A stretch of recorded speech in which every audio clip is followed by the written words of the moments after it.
their way for oversight. So, Mardia, according to me, we are correct. Is that correct? You're correct, Chair. Okay, thank you very much. Colleagues, good morning. Recording in progress. Oh, this recording in progress again. Good morning to everybody, to our honourable members, our Deputy Minister and representatives from the Department, the CIPC, the Companies Tribunal and the Takeover Regulation Panel.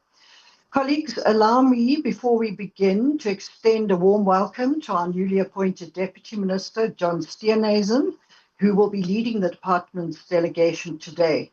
Deputy Minister, congratulations on your appointment, and we look forward to working with you in this portfolio, and I wish you every success as you take on this important responsibility. Mardia, could I ask you to please flight the agenda for us?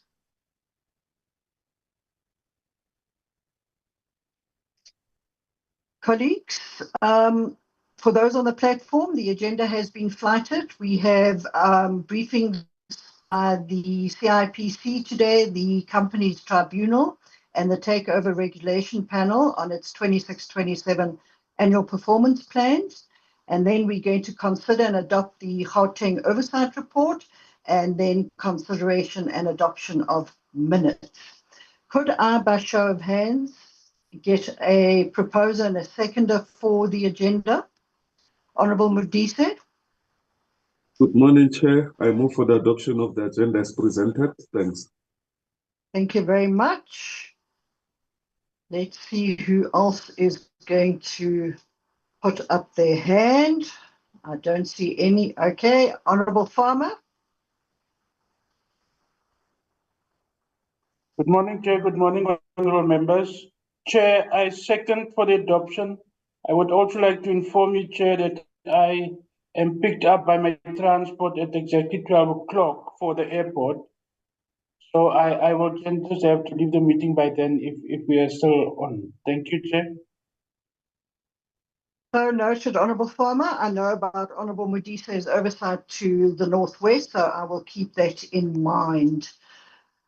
Honourable Minister, before I hand over to you, I would just like to, Deputy Minister, sorry about that. I would just like to say that each of these entities that are presenting to us today play a different but a very important role in creating a business environment that is credible, efficient, and supportive of growth. From registering, from regulating companies, and to the resolving of disputes, the protection of shareholders, and the maintaining of confidence in our markets, the work they do together with you and your department directly matter to businesses and investors. There are clearly positive developments in the presentations before us, but our responsibility as a committee is also to look beyond the targets on paper.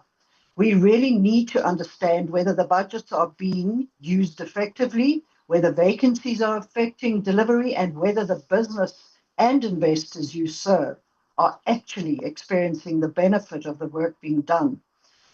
So in saying that, I really hope that today we can have an open and constructive discussion and acknowledging what is working, but also to be frank about where the challenges remain and what needs to improve.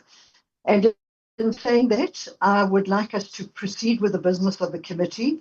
Honourable DM, I'm going to allow you your opening remarks, and then you can hand over to the next person that will be presenting.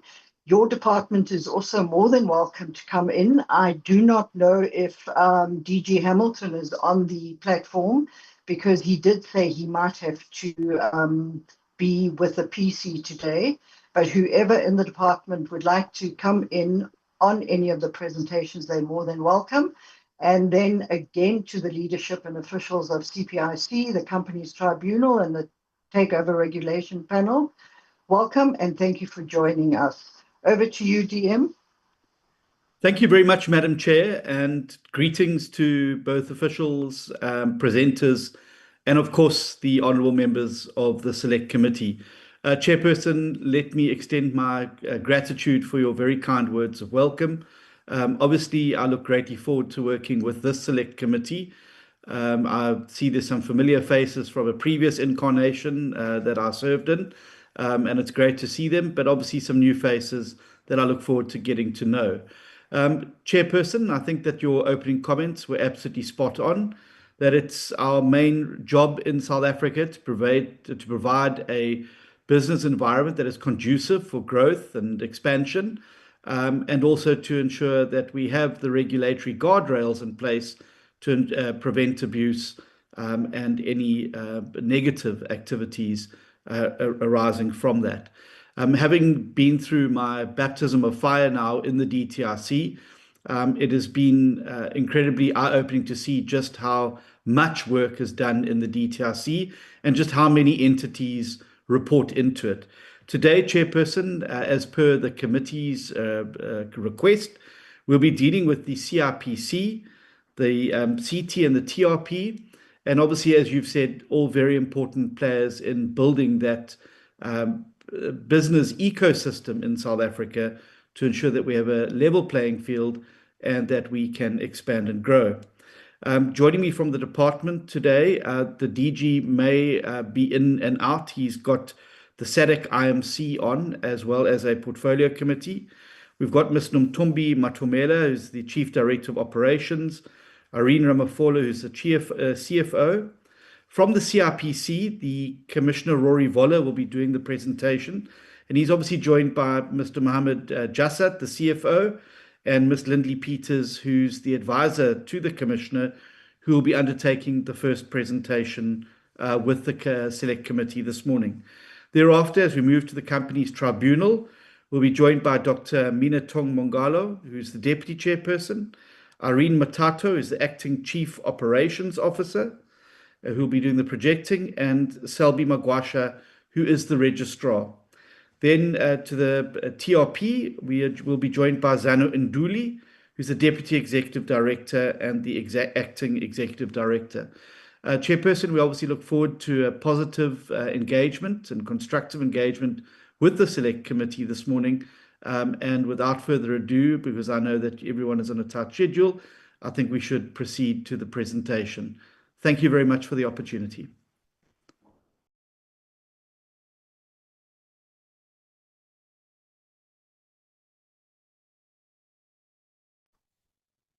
Thank you, DM. Could we then please ask the CIPC for their presentation? Thank you.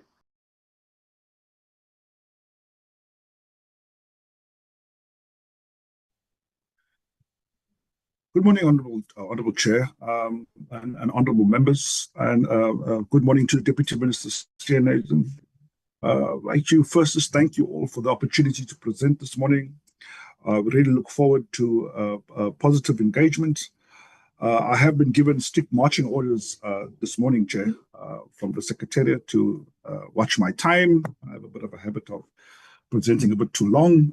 Please forgive me for that. I like to be as thorough as possible. This morning, I will present on a couple of areas. One, I will take you to the mandate. This is our first engagement with the Select Committee. One of the briefs is that we should also look at our mandate and see how best we can try and elucidate on that to the committee.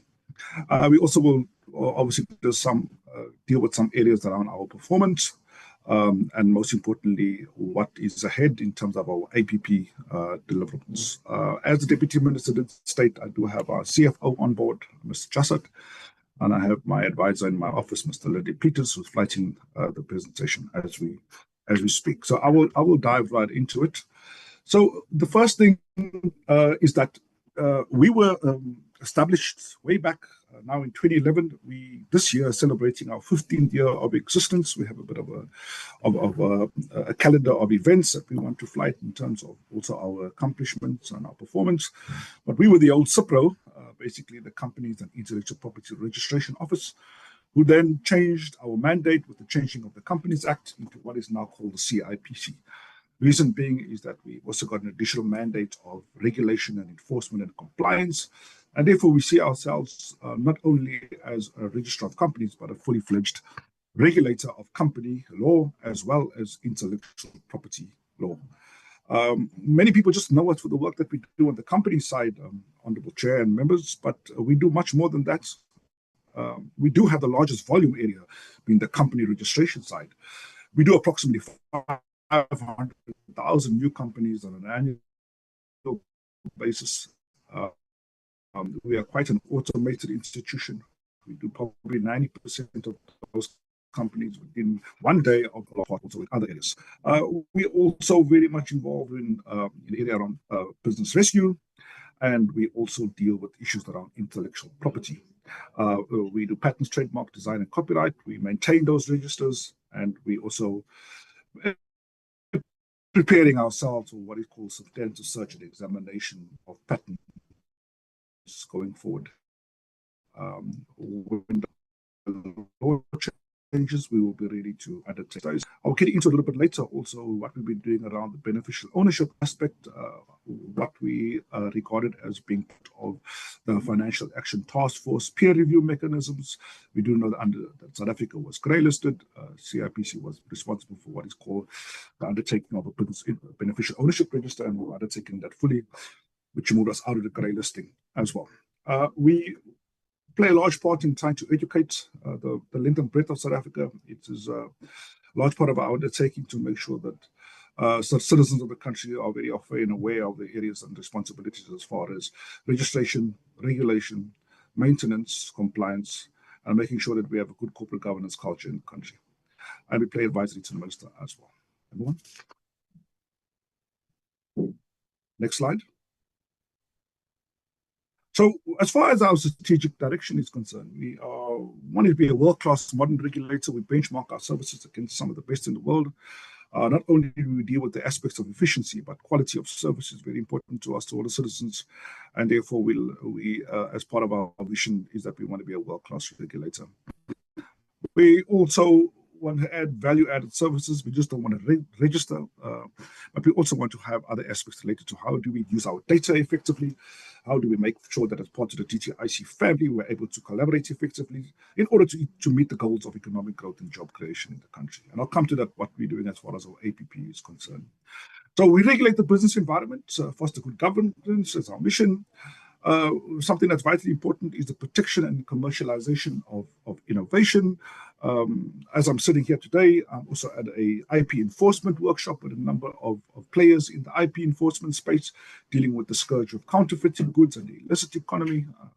There's a big room that currently looking at South African Police Services, Hawks, and Customs, and we also play a role in educating all of those members to deal with that part.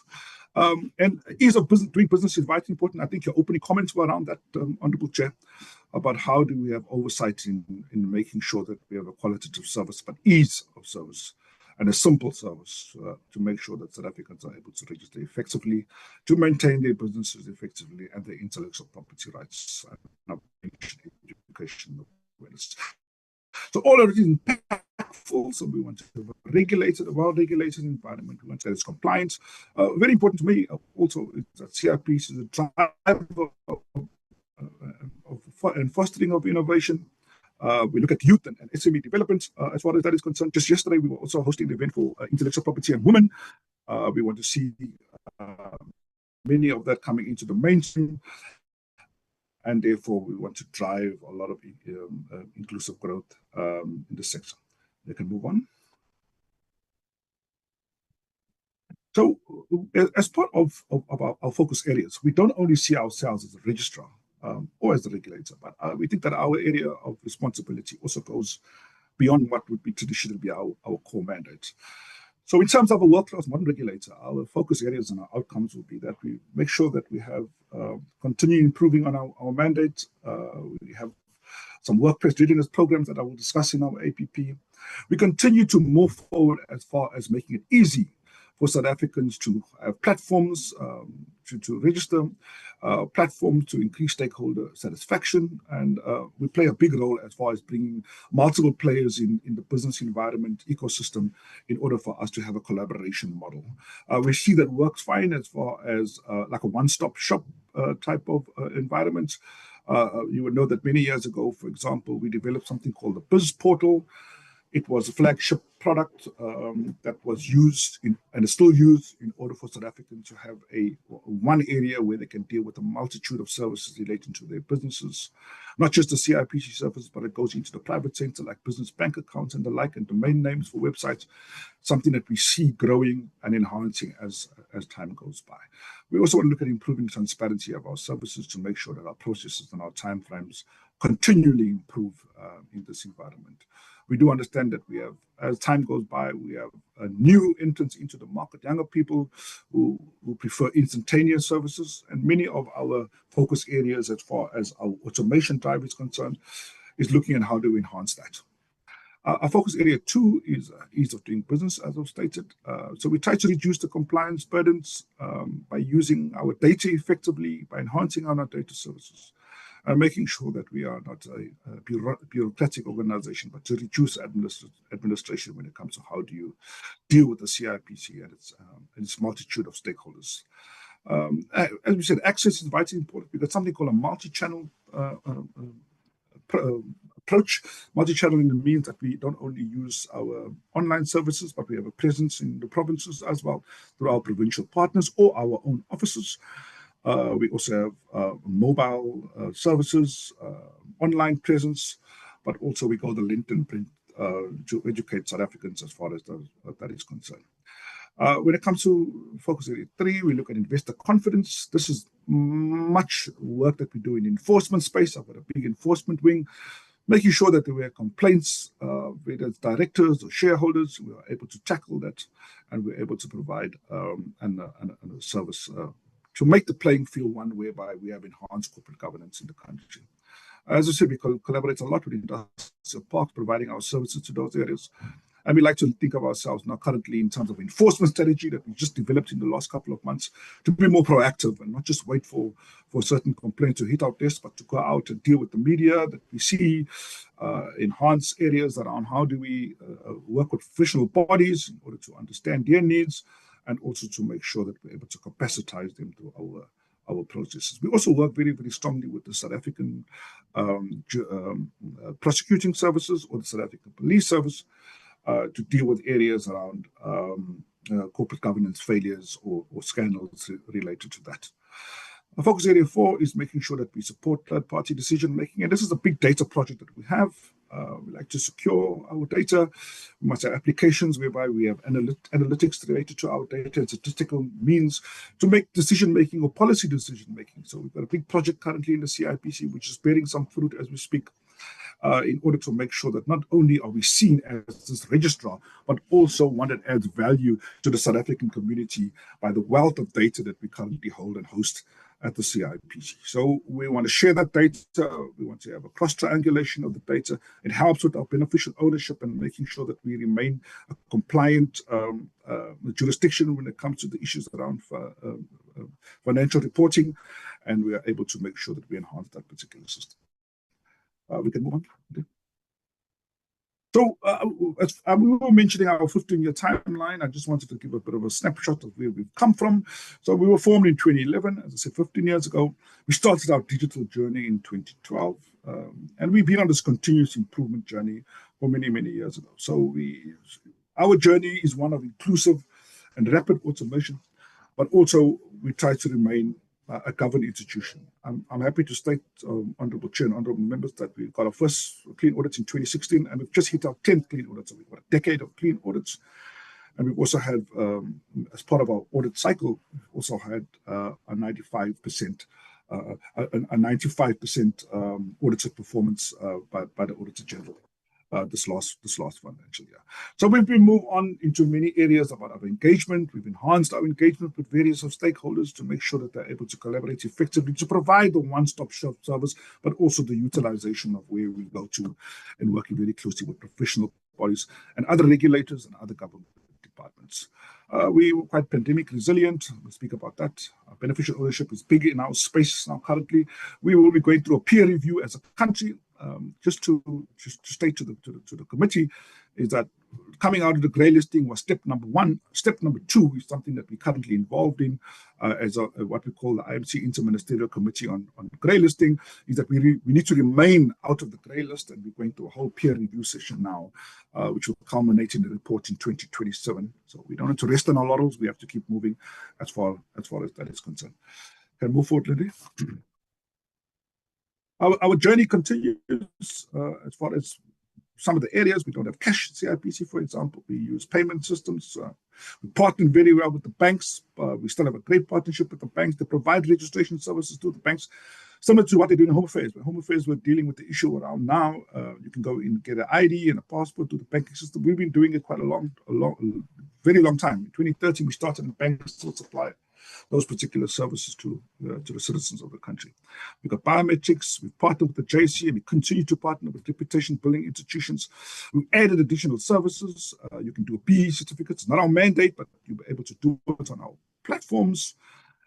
Biz Portal, we added names, and we launched something called Innovators Assistance Program to assist with young innovators or indigent innovators to have pro bono services in order for them to register their patents and their designs as we speak. As we said, we launched the Biz Portal. We've helped a lot as far as building digital platforms for registered essential businesses when the pandemic hit us. And in 2022, we introduced the beneficial ownership. So we've been moving along away from the manual paper-based services. Most of our services are now digital services, and we continue to enhance. We're looking at how best, and we're trying to develop a strategy, for example, in artificial intelligence as we speak, in order to have enhanced examination of our processes. It all speaks to the qualitative and the ease of doing business and making sure that we are able to provide that going forward. You can move forward, Lily. And the last part of our journey is continuing in this, expanding our digital first regulation. We are looking at automation, and we've automated co-ops, for example. We looked at simplification of various other services. In 2024, we are proud to launch the annual IP Youth Awards. I'm very, very proud of that.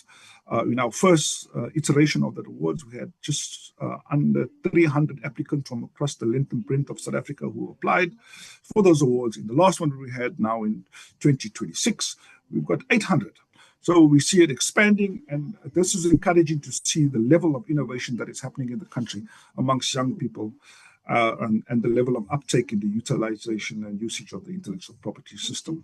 So we continue to build on that. We don't just rest on our laurels, but we make sure that we move forward in terms of automating, creating awareness, being visible in the provinces, making sure that we expand our services to all citizens of the country who are able to have access, because access is one of our key drivers, that everybody is able to access our services, whether they walk into a service center, or whether the access is online, or whether they use our mobile services.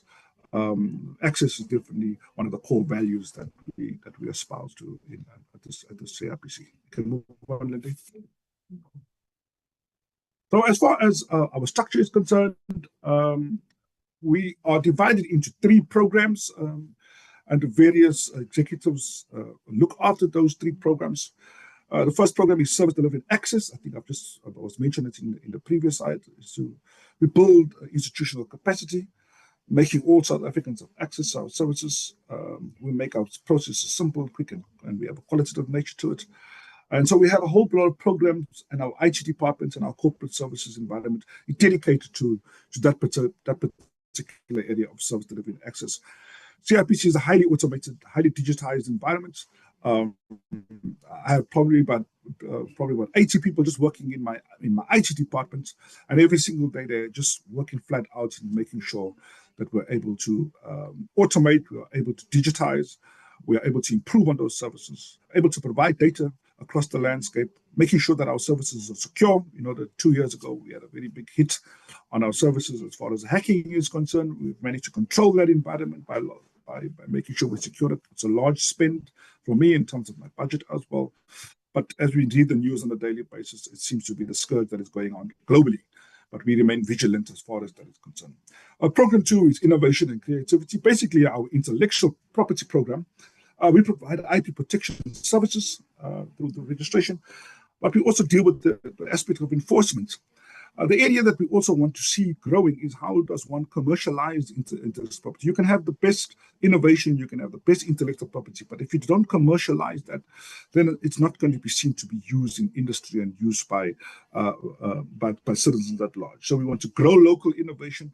I'm glad to see that in the patenting system and the statistics that are coming out of the patenting system, we do approximately 10,000 patents on an annual basis. We are seeing a growth in local patents. So that is great for us. It means that Africans are using the patent system, and therefore we are able to make sure that they develop the benefit of monopolizing on those particular intellectual property in that system. And program 3 is business regulation, which is the corporate environment, the company environments. We do a lot of registration and we work a lot and making sure we continue to modernize that system. We think that we got one of the best in class, but we continue to not rest on our laurels. We continue to strive forward and continuously improve on that system and making sure that South Africans have an ease of transaction. We don't always get it right, but we certainly try. Sometimes we do certain innovations that don't work or they fail, but we'll have learning curves from those and making sure that we are able to improve on what we provide. We also provide maintenance, because the registration of a company is just but the first part, and we try to do that really well. Maintenance is the bigger part. When you change a director, when you change an address, when you want to look at the issue around external companies and all of those areas. But maintenance is the big part we play.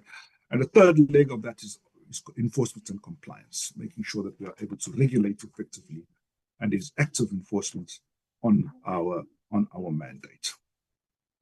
So as far as our governance is concerned, we are governed through the audit committee, really robust engagement with our audit committee. We have a specialized committee, which is a subcommittee of the audit committee, because I've just mentioned that we are highly automated and we require a special focus on our risk areas. We have a special committee called a Risk and IT Committee, which is specialized external committee members, which is, as I said, a subcommittee of the audit committee. And we basically have a lot of oversight on our system, a lot of oversight on our risk factors, and making sure we remain a governed institution. And then we have executive and our management committees, which play a large role in what we call combined assurance, and a combined assurance model to have multiple layers of assurance been given, like the assurance been given and the oversight been given by the select committee and the portfolio committee. It's all a collective as part of making sure that the CIPC meets on its mandates, and as you stated right in the beginning, Chair, able to use its budget effectively to provide services to South Africans effectively. We can move forward, Lindy. So our APP program is made up of a couple of programs, and program 1 is that because I did state that we try to align our work with the ultimate goals of national government and the goals of the department. We went through a very comprehensive and substantive process with the department. All the entities did it. The minister and the ministerial team plays a key role in us making sure that our APP deliverables are aligned. And we went through many iterations until we ended up with what we have. So the first part is that we must have aspects around training of youth. CIPC is a fairly, I know other institutions have bigger ones, but based on our budget and based on our mandate, I think we have a fairly robust internship program. About 120 youth that we train. We've got an internship program for a number of years now. I'm glad to say that many of our interns have gone on to find gainful employment out of the institution, but some have managed to find gainful employment in the institution. So we're quite pleased with that, and we continue to build on this year on year, making sure that we are able to meet the scourge and assist in the scourge of youth unemployment. As part of that, we have a number of women that we also train. As I stated, that we also got a major focus in trying to look at how do we bring women into the mainstream in intellectual property. Also, and we've got a big program with our BRICS partners. We as South Africa will lead that process of SME development and women empowerment, and making sure we're able to bring them into the mainstream. And a number of people with disabilities, we also try to be effective as far as that is concerned. But no one can do. Another area is that not only must we train them, we must also employ them. So we have now ring-fenced a couple of positions, what are called team member positions at the CIP, to say that we will take only youth in those positions, and we've started employing them as we speak. So that also forms part of our sustainable job creation and aligning with the goals of the department. We always try to measure ourselves like we measure ourselves against what comes out of our oversights as far as Parliament is concerned, but we measure ourselves against our customers, and we've got a very, very large stakeholder and customer base. Remember, it's a large part of the South African economy use our services, so we try to improve on our customer satisfaction. We try to make sure that we're able to meet their needs. We take the reporting in terms of the methodology used and see the areas where we're lacking to improve on. We have a big EXCO rollout of looking at those reports. So we try and make sure that we are able to meet the expectations of South Africans in the usage and utilization of the CIP services. We try and improve on our governance, as I've stated. Clean audits is something that is a must for me. As I said, 10 years running, a decade of clean audits. It's very hard to get the first one, but we managed to meet the challenges put before us by the Auditor General of South Africa, and I'm very pleased with that.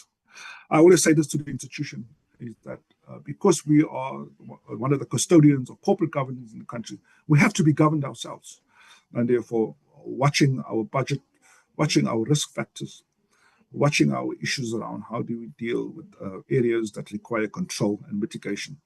It's vitally important for me as a commissioner, and making sure we have a tightening of them as we go year on year. We can move on.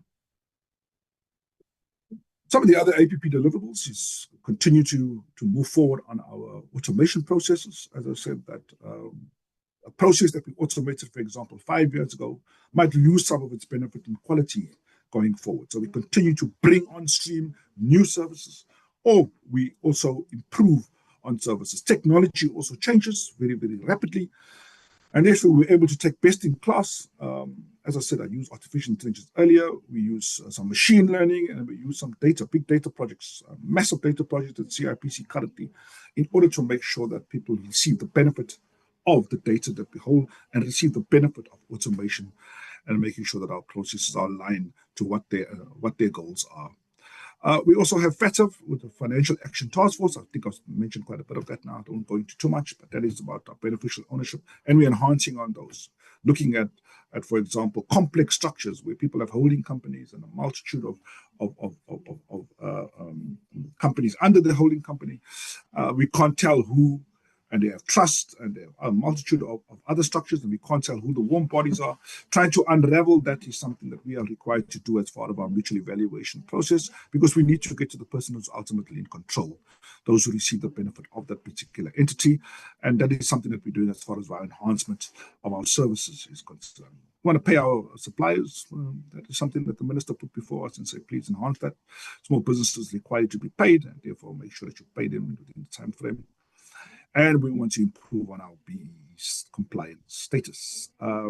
It's a very difficult thing. The minister has put before us that all entities must meet a minimum level of level 3, and we are working extremely hard in making sure we meet that particular goal. You can move forward. You can move, jump this one. You can move to the next one. When dealing with program 2, this is the IP program, most importantly, and our innovation program. We are dealing with the examination of patents, and there is a big amendment that is required in the patent law in order for South Africa to become a substantive examination jurisdiction. Means that currently we have something called a depository system.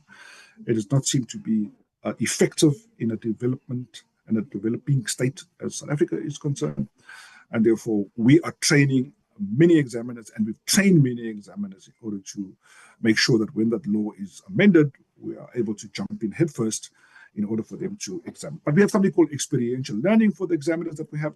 It costs a lot, and it takes a lot of time, and these are highly skilled individuals. Patent examiners are the experts in their fields of biotech, in science, chemistry, many agriculture, many other areas. And therefore, we put them through experiential learning to make sure that they are able to deal with real patterns in real time. So that's something that we do quite a lot of, and we spend a lot of time, our energy and resources on. We also get very much involved in the creative sector, something called collecting societies who collect on behalf of artists. We play a role in terms of stakeholder management. We play a bit of a regulatory role We'll have a more enhanced role if the final Copyright Act gets passed, which has just gone through the Constitutional Court recently.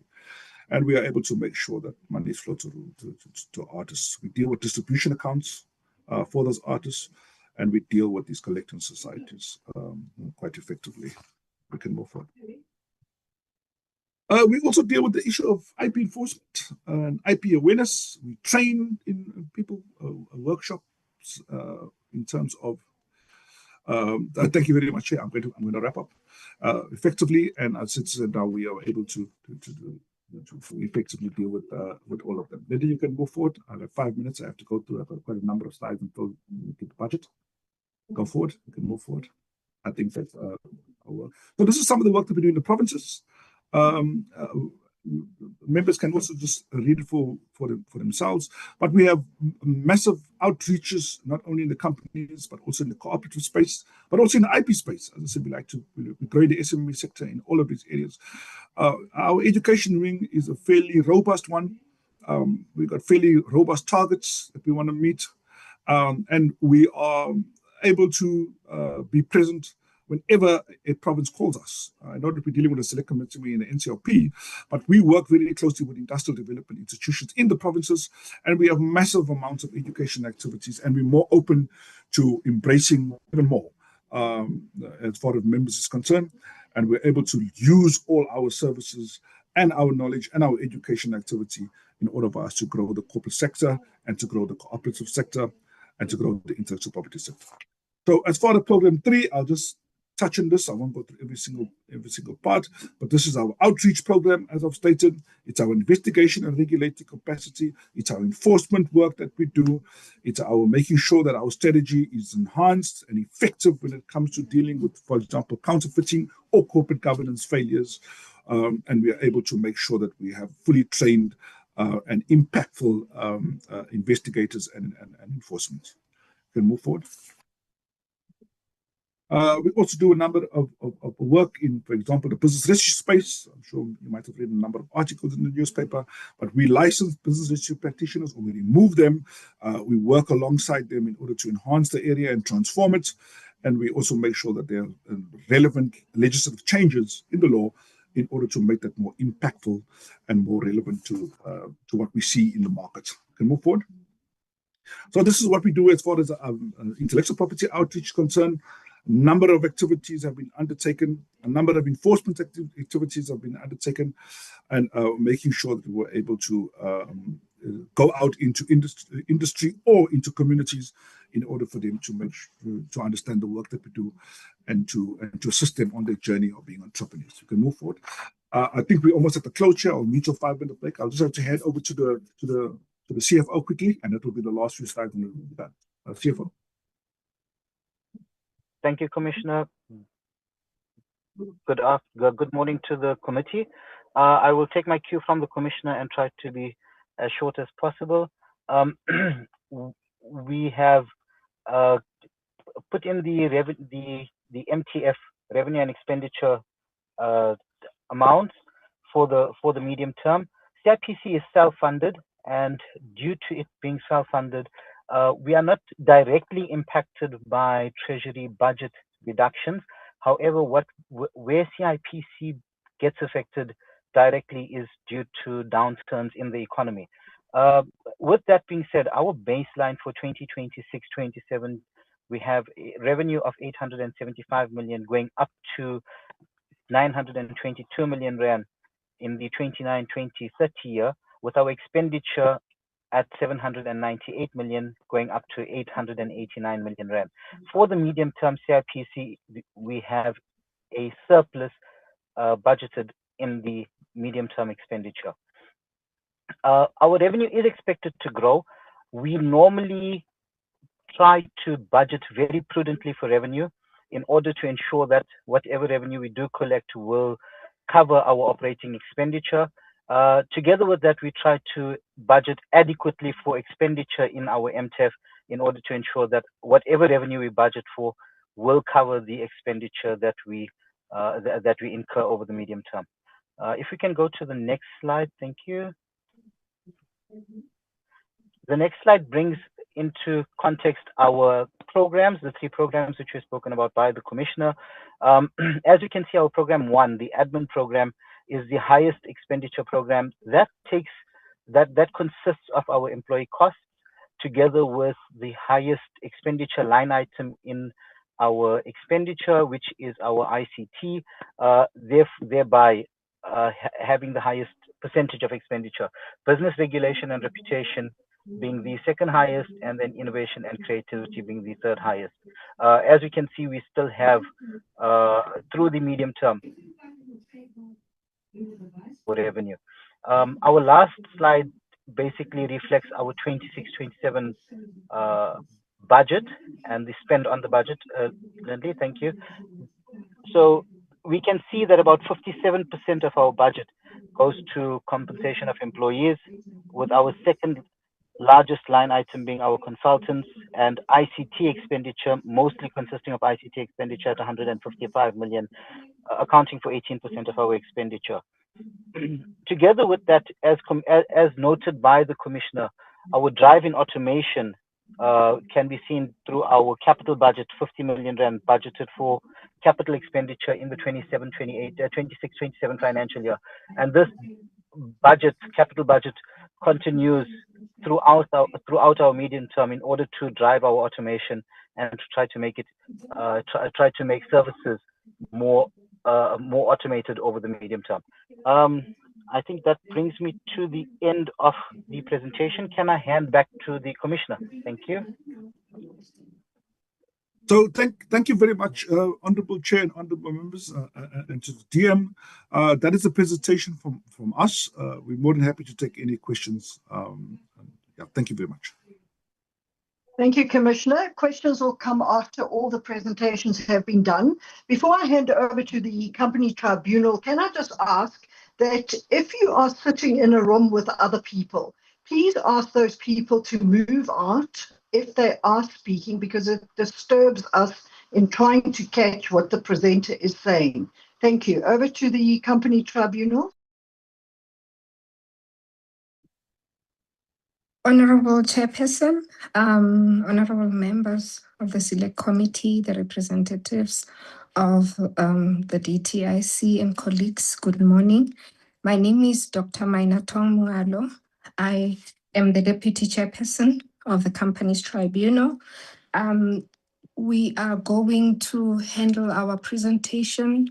I will just do a high-level introduction of the entity, and we have the acting COO who will take us through the most part of this presentation, and supported by our registrar, Mr. Selby Magwasha.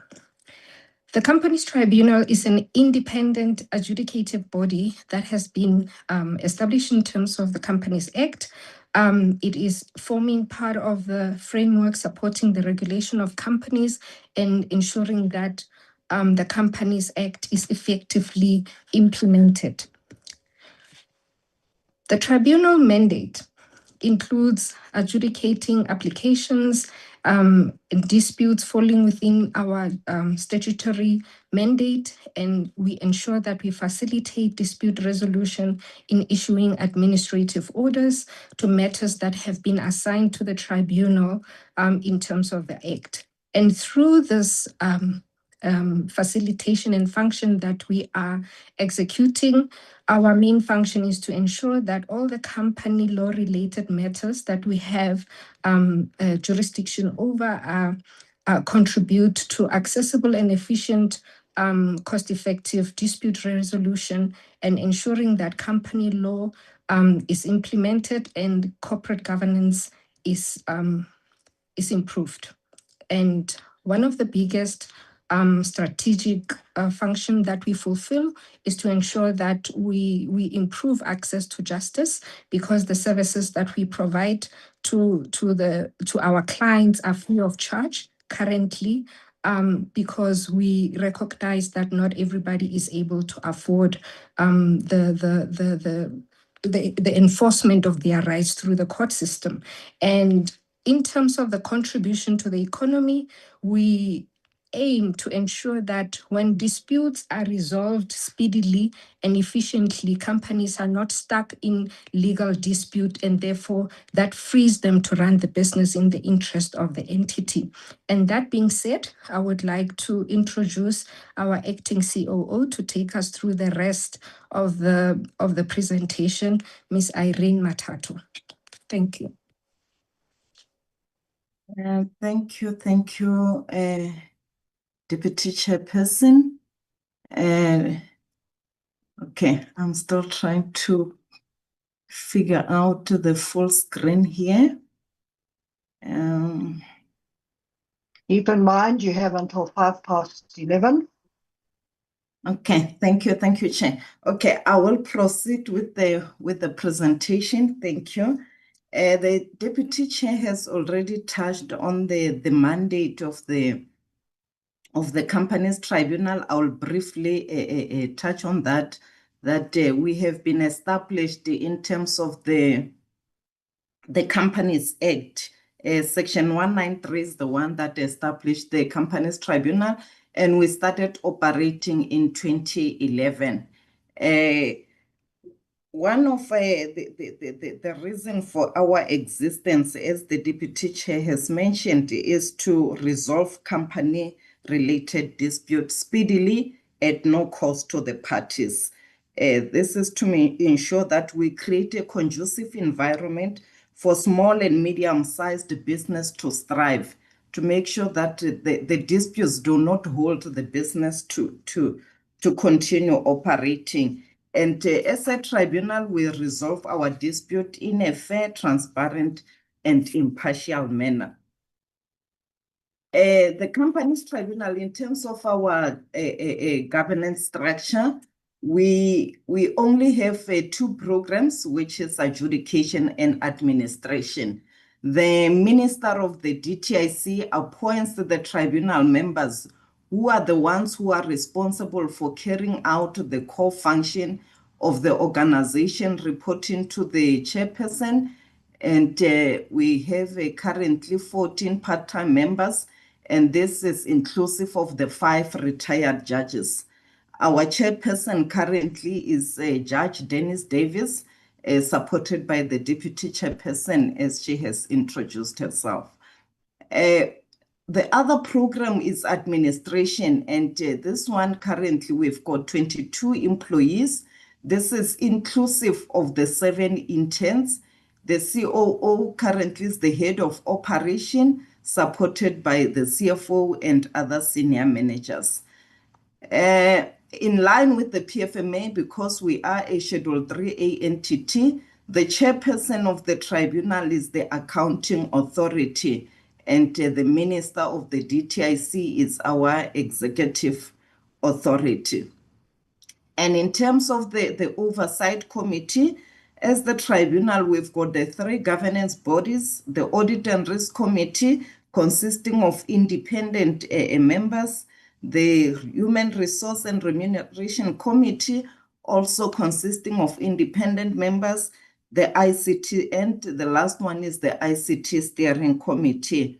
Also, those are the committees that performs an oversight on tribunal activities. We have an internal audit, which is outsourced. Currently, our service provider is Samba Solutions. We do appoint this through the procurement process. Our external audit is undertaken by a private entity, Khumalo Kabatulu. Currently, they are doing the audit on behalf of the Auditor General of South Africa. Now, in terms of a strategic contribution as the tribunal, we are aligned with the medium-term development plan 24 to 29, as well as the DTIC strategic priority. And this slides here is just to try and map where do we fit in as the tribunal in terms of the targets that we have in the APP and the MTDP strategic priorities, and also the DTIC priorities. I will zoom more into our contribution as the tribunal and how that links to our APP target. So we've already mentioned that as part of our mandate is to ensure speedy resolution of company disputes. In our targets in the APP, we are working towards ensuring that 95% of decisions and orders on opposed application are finalized within 30 working days from the date of hearing or filing of papers. And also the other one, we ensure that 95% of our decisions on unopposed application are also finalized within 20 business days. And again, 95% of our decisions on ADR are also finalized within 20 working days. And as the tribunal, we are reliant on the grant, and part of our contribution in terms of the job creation is we've made a target to appoint 7 interns so that they can develop their skills and be ready to join the job market. The other contribution is in terms of the MTDP, building a capable, ethical, and developmental state. Our contribution there is the company's tribunal. We do have an electronic case management system, and we're ensuring that at any point in time, 95% of ICT service is available. And in terms of our governance efficiency, I've already spoken to the governance committees, but what's more important is to ensure that whatever resolutions that are taken from this governance committees, 95% are implemented.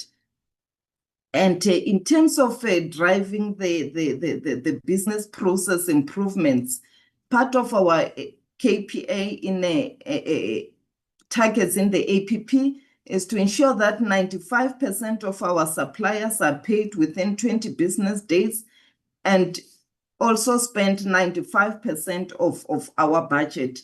The other one is to ensure that the records, especially being a tribunal, is to ensure that the records, we undertake the improvement initiative when it comes to records management.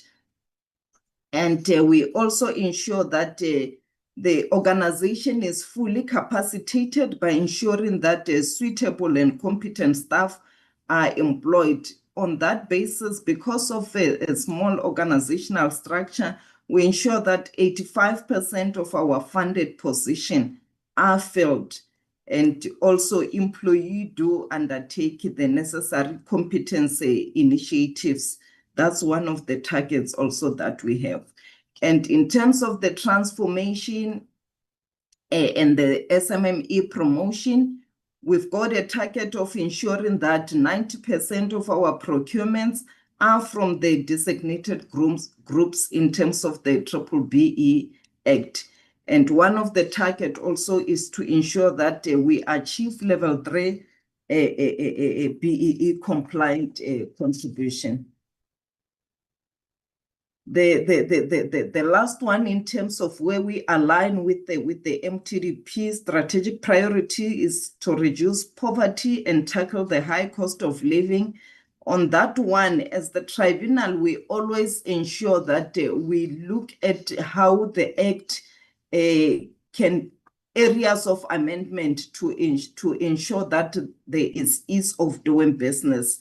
So on that one, we do have a target of ensuring that each year we identify those areas and we participate through the SCCL and through the CCRD division within the DTIC.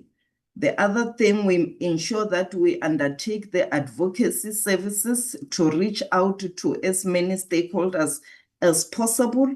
And that's one of the targets that we have in our APP to ensure that each year we undertake 4 collaborations with the key stakeholders. We undertake outreaches to small enterprise and ensure that we create awareness through campaigns and also through social media. And the other one is to also contribute to red tape reduction by ensuring that 95% of adjudicated matters are finalized within 30 and 20 working days.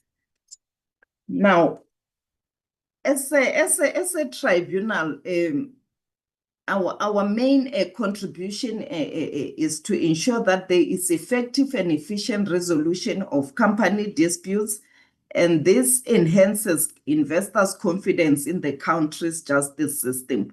And the impact on that is it impacts positively on the economy.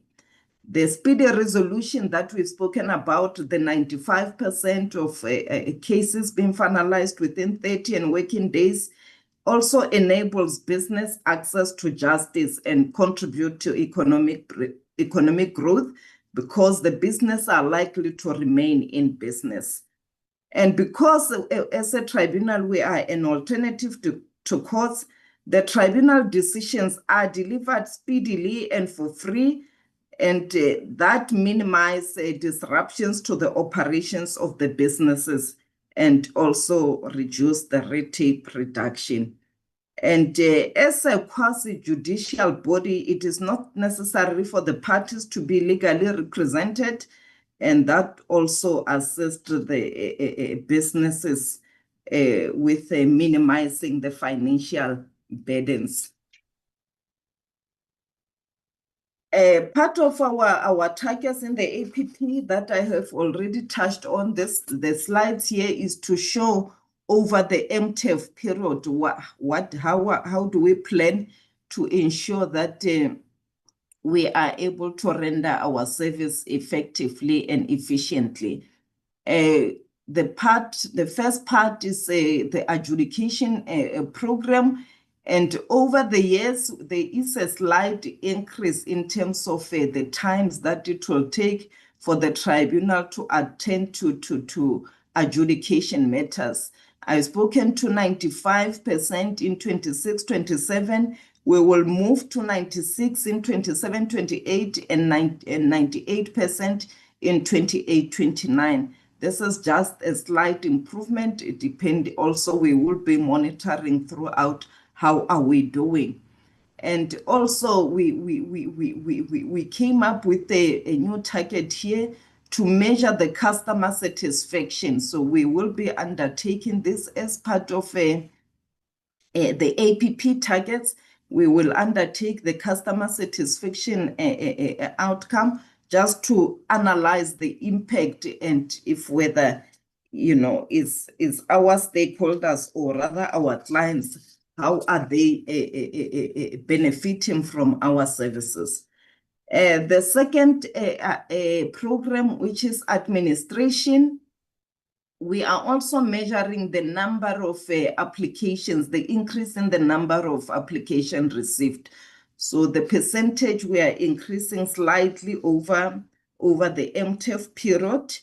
And I've also mentioned the proposed amendments to the Companies Act and the regulation. So this is just to ensure that if there are any areas within the law that is a bit problematic, as the Companies Tribunal, together with the SCCL and the CCRD, those are some of the things that we will do throughout the years. And I've spoken about the HR part, filling the positions. We do have some of the posts that are not funded because of the finances that are not adequate. But at any point in time, we want to ensure that 86% of funded positions are filled. Okay, in terms of the budget spent, we also want to ensure that 95% of our budget at any point over the MTEF period is spent. And also with the ICT services, we want to ensure that our ITC system are always available. And for the interns, we have kept the number at 7. We will ensure that at any point in each financial year, we have 7 interns that we can place. Okay, and I will not touch through the other one I've already mentioned that, but just to mention that also with the BEE level, we have put a level 3 improving each year up until we attain level 1 at any point over the years. With regard to the provincial footprint, as we are a national entity and the tribunal is intentional on outreach activities, we have seen a caseload increasing over the years. And currently in Q1, we have seen 35% increase as we compare with the previous quarter one.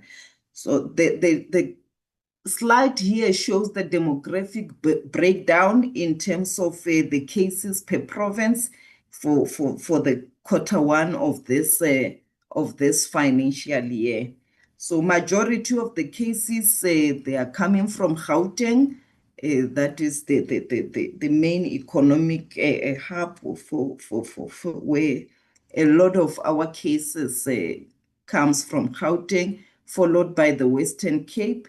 And the good thing is that currently we are seeing cases coming even from other provinces like Northern Cape, Free State, where previously we were not really receiving cases from those provinces.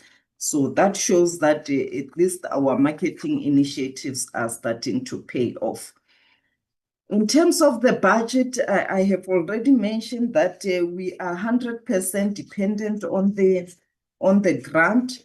And the budget overview here just shows what the grant that we have received, and there's just been a slight increase over the years. And the funding currently is not sufficient. I've already mentioned that we do have the posts that are not funded. And we are currently working on the research to ensure that to work on the a proper funding model which will be sustainable for the company's tribunal. And with this, the funding is in 2026-27, 69% of the government grant goes to compensation of employees, and also taking into account that this is not even all the structure is not even fully populated, and 31% is distributed amongst the members' fees, the operational, administration, and capex. So as it stands currently, the tribunal it's not adequately, the funds are not enough to sustain the entity over a period of time. And I think I will leave it that. The other is the graphical presentation of what I have spoken to. I will stop at that. Thank you, Chairperson. Thank you very much. Well within time. Can I hand over to the TRP, Mr. Ndluli? Thank you.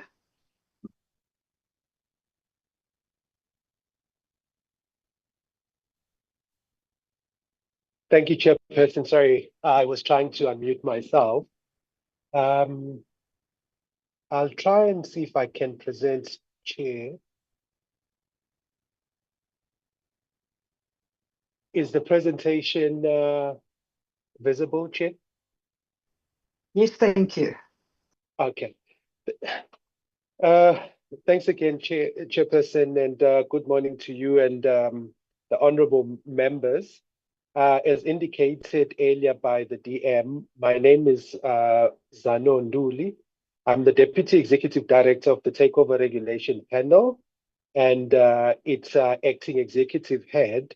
I'm accompanied today by our manager for corporate finance, Ms. Zoliswa Mkwechana, who will be presenting with me on our presentation today. She'll come in on the matters in slides 4 to 6. I must extend apologies on behalf of the CFO who's taken ill and therefore is unable to accompany us today. But I think the team will be able to still be able to talk to all the issues that the slides speak to. Again, we're grateful for the opportunity to brief the committee on the panel strategic plan, budget, and annual performance plan for 2026-2027. As this is the panel's first appearance before the committee, I'll start with a brief overview of who we are and what we do, and then turn to our strategic objectives, our budgets, and our performance targets over the medium term. I'll try and keep, Chair, I notice the members are pressed for time. I'll try and keep within the allocated time, and we'll gladly take questions at the end.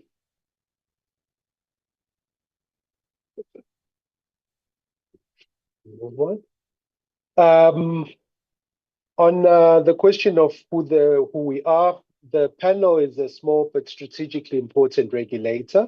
We're a juristic person established under Section 196 of the Companies Act and are a Schedule 3A public entity under the PFMA. Our mandate under Chapter 5 of the Companies Act is to regulate affected transactions and offers. In other words, mergers, acquisitions, and other changes of corporate control, so as to protect the integrity of the market and to ensure fair treatment of shareholders, particularly minority shareholders in equity capital markets. On governance, the Minister of Trade, Industry and Competition is our executive authority, as members will be aware, and the panel itself, so that is the panel members, is the accounting authority. So they function as a board and us are the accounting authority under the PFMA. And I serve then as the panel's acting executive head. We have flagged that there's a vacancy that us in the ministry are working towards filling at the executive head of the organization. So the executive director role is currently vacant, but with the assistance of the ministry, we are engaging Minister of Finance regarding the terms of appointment. Our decisions are subject to internal appeal to the Takeover Special Committee, which is created under Section 202 of the Companies Act as a committee of the panel, with then additional oversight from our Audit and Risk Committee and our Remuneration and Nominations Committee. We deliver our mandate with a lean staff of 11 members against an approved organogram of 14 positions, including interns. I did mention earlier that due to the nature of the work of the panel, we do not have high volumes of transactions. However, from a complexity perspective, we require quite a lot of senior skill sets, and thus this is reflected on the organogram itself. As members will see, the markets we oversee are valued at more than 15 trillion rands, predominantly being those companies that are listed on the JSE, whose shares are listed on the JSE, with around 40% of that value representing foreign investments into the local economy through share acquisitions in these companies.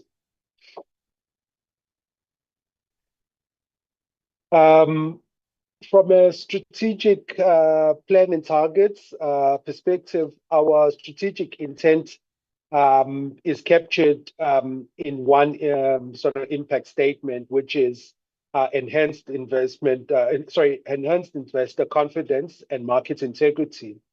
We pursue it through two programs, the first of which is the regulation of affected transactions, which is our core regulatory work. And our targets here are service standards. And perhaps one might ask, well, why just service standards? We think the role of obviously regulatory entities like ourselves is to ensure that our service standards do not delay ordinary business functioning, and thus, in the context of capital markets, people generally need to get certainty before making announcements around whether such announcements are approved, etc., by the regulator, and thus we need to ensure that whenever we're required to basically make decisions, we try and prioritize that. And then members will see that we aim to issue 94% of our rulings within 5 business days. So this would be go from something as simple as approving just a normal sense announcement, which can be done within an hour, up to a sort of 25-hour turnaround time, to things as complicated as a decision around whether a mandatory offer needs to be made. Members will be familiar with the fact that we had insisted on Canal Plus, for example, in 2024, making a mandatory offer to the holders of multi-choice group shares, and that decision was essentially made, although it had a sort of 55 billion rand impact at the end, but that decision was essentially issued within a 5 business day turnaround time. Thus, when we say then we aim to issue our rulings within 5 business days, it is in that context. And then obviously we also aim to achieve 90% of also issue 90% of our complaints decisions within 30 business days. Thus, if someone comes to us and says they've got a complaint with regards to a particular transaction and seek us to essentially invoke our enforcement powers under Chapter 7 of the Act, we basically can make a decision whether a full-blown investigation will be made within 30 business days, including reviewing all preliminary documents and interviewing the complainant. And then insofar as the next stage of such enforcement processes are concerned, essentially the actual investigation process, irrespective of complexity, we aim to have finalized our investigation within basically 120 business days, meaning whatever information is required for purposes of making a determination in relation to an investigation, we aim to do that within 120 days, so essentially 4 months. The second program, administration, provides support that makes the work possible, and the targets include filling in 90% of all approved posts, directing at least 75% of procurement to triple BE level 1 to 4 suppliers, and then keeping our document management system above 99% uptime. And this is quite critical because obviously the nature of the work we do means that we need to be reachable essentially at all times. And thus, if our systems are down for a prolonged period, we then basically are not able to assess whether, in fact, we are receiving requests for announcements to be approved. Could be at 4:59 p.m. On the day just before the markets close, and we need to be able to basically have our systems up almost all the time in order to be able to respond to those requests. That target around system uptime is then relevant in that context. So these are again practical, measurable commitments, and they keep our regulation timely and our organization sound. With your permission, Chair, I will then, as we move on to the next slide, ask my colleague, Ms. Zoliso Mkhwejane, to then present the next 3 slides. Thank you. Good morning, Chair and members. as Zano has indicated, I will continue from slide 4. So with regards to the funding model, am I audible, Chair? Yes, you are. Thank you. May continue. All right. The panel is self-funded. We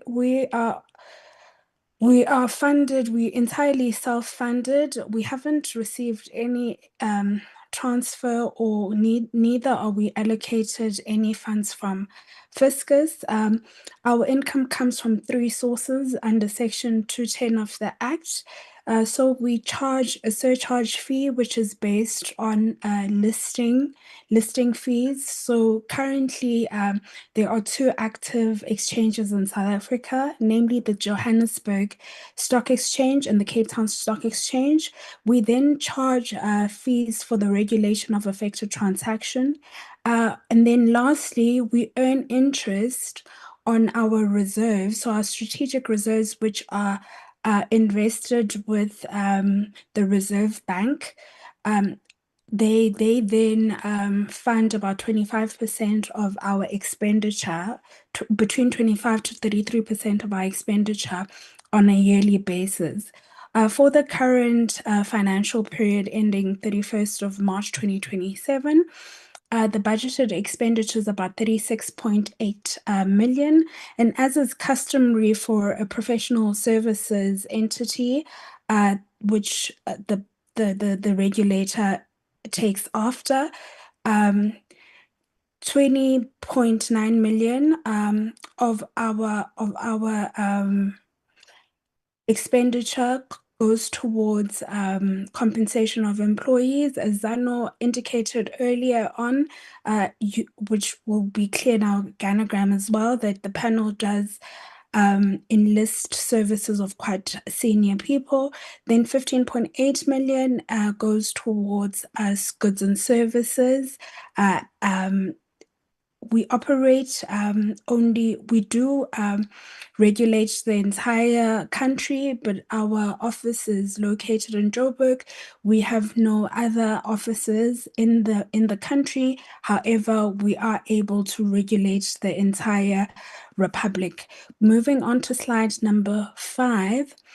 Over the medium term, our revenue moves from 37.1 million in the current year to 40.1 million, and then it drops to 36.6 million, while the expenditure is broadly flat between 36.8 and 35.5 million. This gives us a modest surplus of between 0.2 million, 4 million, and 1.2 million across the 3 remaining years of the MTIF period. On adequacy, our revenue fully funds the planned program, so the panel has adequate resources to cover the planned programs per the APP without having to rely on Fiscus. Our accumulated reserves were 118.5 million that have been built over a 10-year period. I think as of the financial period ended the 31st of March 2026, we were sitting at about 120 million with our reserves. These reserves obviously contribute towards funding our operations, but most importantly, they also fund the litigation expenses that the panel is required to fund from time to time, and they also ensure protection against companies at times which can be very litigious. It protects the panel when they look at the panel's balance sheet, and they can see that the panel does at least have some financial muscle to protect itself against litigious parties. Please move on to slide number 6, Zano. Then we were asked to present on the impact of Treasury's measures. So because the panel is self-funded and we don't receive any allocation from Fiscus, we've obviously been insulated from allocation cuts because we haven't been receiving anything, and we've managed to not only fund our own operations, but also through the 10-year period grow the strategic reserves of the panel. But it's worth also mentioning that Treasury has exempted the panel from Section 53 of the PFMA, which requires that entities return surplus funds to Treasury. But however, what this does mean is that the panel does not and will not receive allocations from Treasury. It's also worth noting that in the event Treasury were to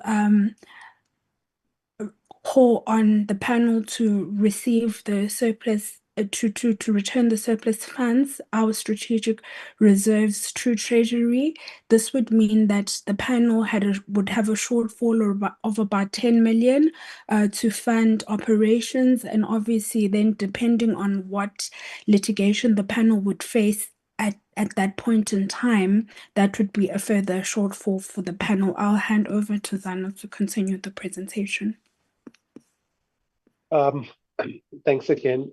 Chair, mine is to summarize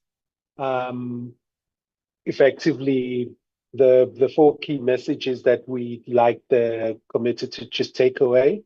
Firstly, that this is a serious mandate which is prudently run with the very small staff complement, but obviously that's highly skilled, with a track record of clean governance. I think in its 35-year existence, starting from when it was still the securities regulation panel, the panel has consistently maintained clean audits, so unqualified audit opinions. Secondly, we place no burden on the fiscus, being a self-funded entity. And thirdly, APP sets credible, measurable targets across 2 focus programs funded by our prudently structured budgets, in our view. And lastly, our reserves are not an idle surplus. They underpin our self-funded model as recognized in Section 210 and by Treasury's own exemption from the requirements of Section 53.3 or Section 53 sub 3 of the PFMA last October, with no recourse to the fiscus. With that, Chairperson, I'd like to conclude our presentation, and I thank you and the honourable members for your time and attention. And my colleagues and I would welcome any questions that the committee might have. Thank you. Thank you very much, Mr. Ndluli. Members, we've had 3 presentations today. Could I, by indication of hand, see who would like to ask questions? All right, I see Honourable Pino's hand up first and Honourable Montwedi. Let's go down. Okay, no other hands at this point in time. Honourable Pino, over to you. Thank you, Chairperson. If I do break up, please just indicate so. Good morning, colleagues. DM, it's nice having you in this department as well. Chairperson, through you, my first question is to the CICP. I've got just 3 issues to cover with them, if they can give me some clarity on it. Recently, the deregistration of 880,000 companies who might have not been active on the system, mostly because they did not file their annual returns. However, there has been some speculation and some claims by these companies that because of those deregistrations, some of their bank accounts were frozen. Can we get indication from you that there's any validity to that, please? I mean, obviously, you know, companies are at times active and non-active, and have you found alternative ways, instead of just deregistering companies, just put them on ice maybe, or is there another something in your arsenal you can use than just simply deregistering companies, because obviously job creation and entrepreneurship is something we want to support. And if companies go through a time where it's maybe not going so well, deregistration is not always the answer. Then in 2024, there was a major security breach on your system, where individuals were exposed and the details were exposed. I want to get a confirmation from you on the record that risk going forward has been completely removed, to protect people's individual, information, whether it's directors, details, company names, registration, addresses, whatever it might be. I just want to get a on-record confirmation from you that all the cybersecurity threat has completely been absolved, and there's no risk of that going forward. Obviously, we are in a digital age, and this is something that is going to keep happening if we don't have control of it. And if you do know from the CIPC side who was responsible for that cybersecurity attack, if I can put it that way. And then with regard to the IP, you spoke a lot about that, and I think that's something critical. I think we as a country have some IPs that deserves protecting, especially on an international level. And I want to know your assistance you're providing to some industries or companies. What does that look like? Especially, I'm just going to take an example, rooibos steer. It's a very South African thing, and it's something we have the IP for, but I'm sure, and I've read it's been used at other places across the world as well. And are you acting when things like that come up as well? Then over to the company's tribunal, Chairperson. The big problem with the company tribunal, it's a voluntary system. So it's a bit of a conundrum where it's a completely voluntary system, and if either one of the companies don't want to participate, it can delay these cases at times, and obviously then maybe one of the parties can't afford the high courts, which can be quite expensive. Are you working anything into the legislation to make it not compulsory, but just to tighten that loophole in any way as an entity? And then lastly, on the company's tribunal, the outsourcing independency is a bit lacking. I'm reading that the majority of your IT systems are lying with external service providers.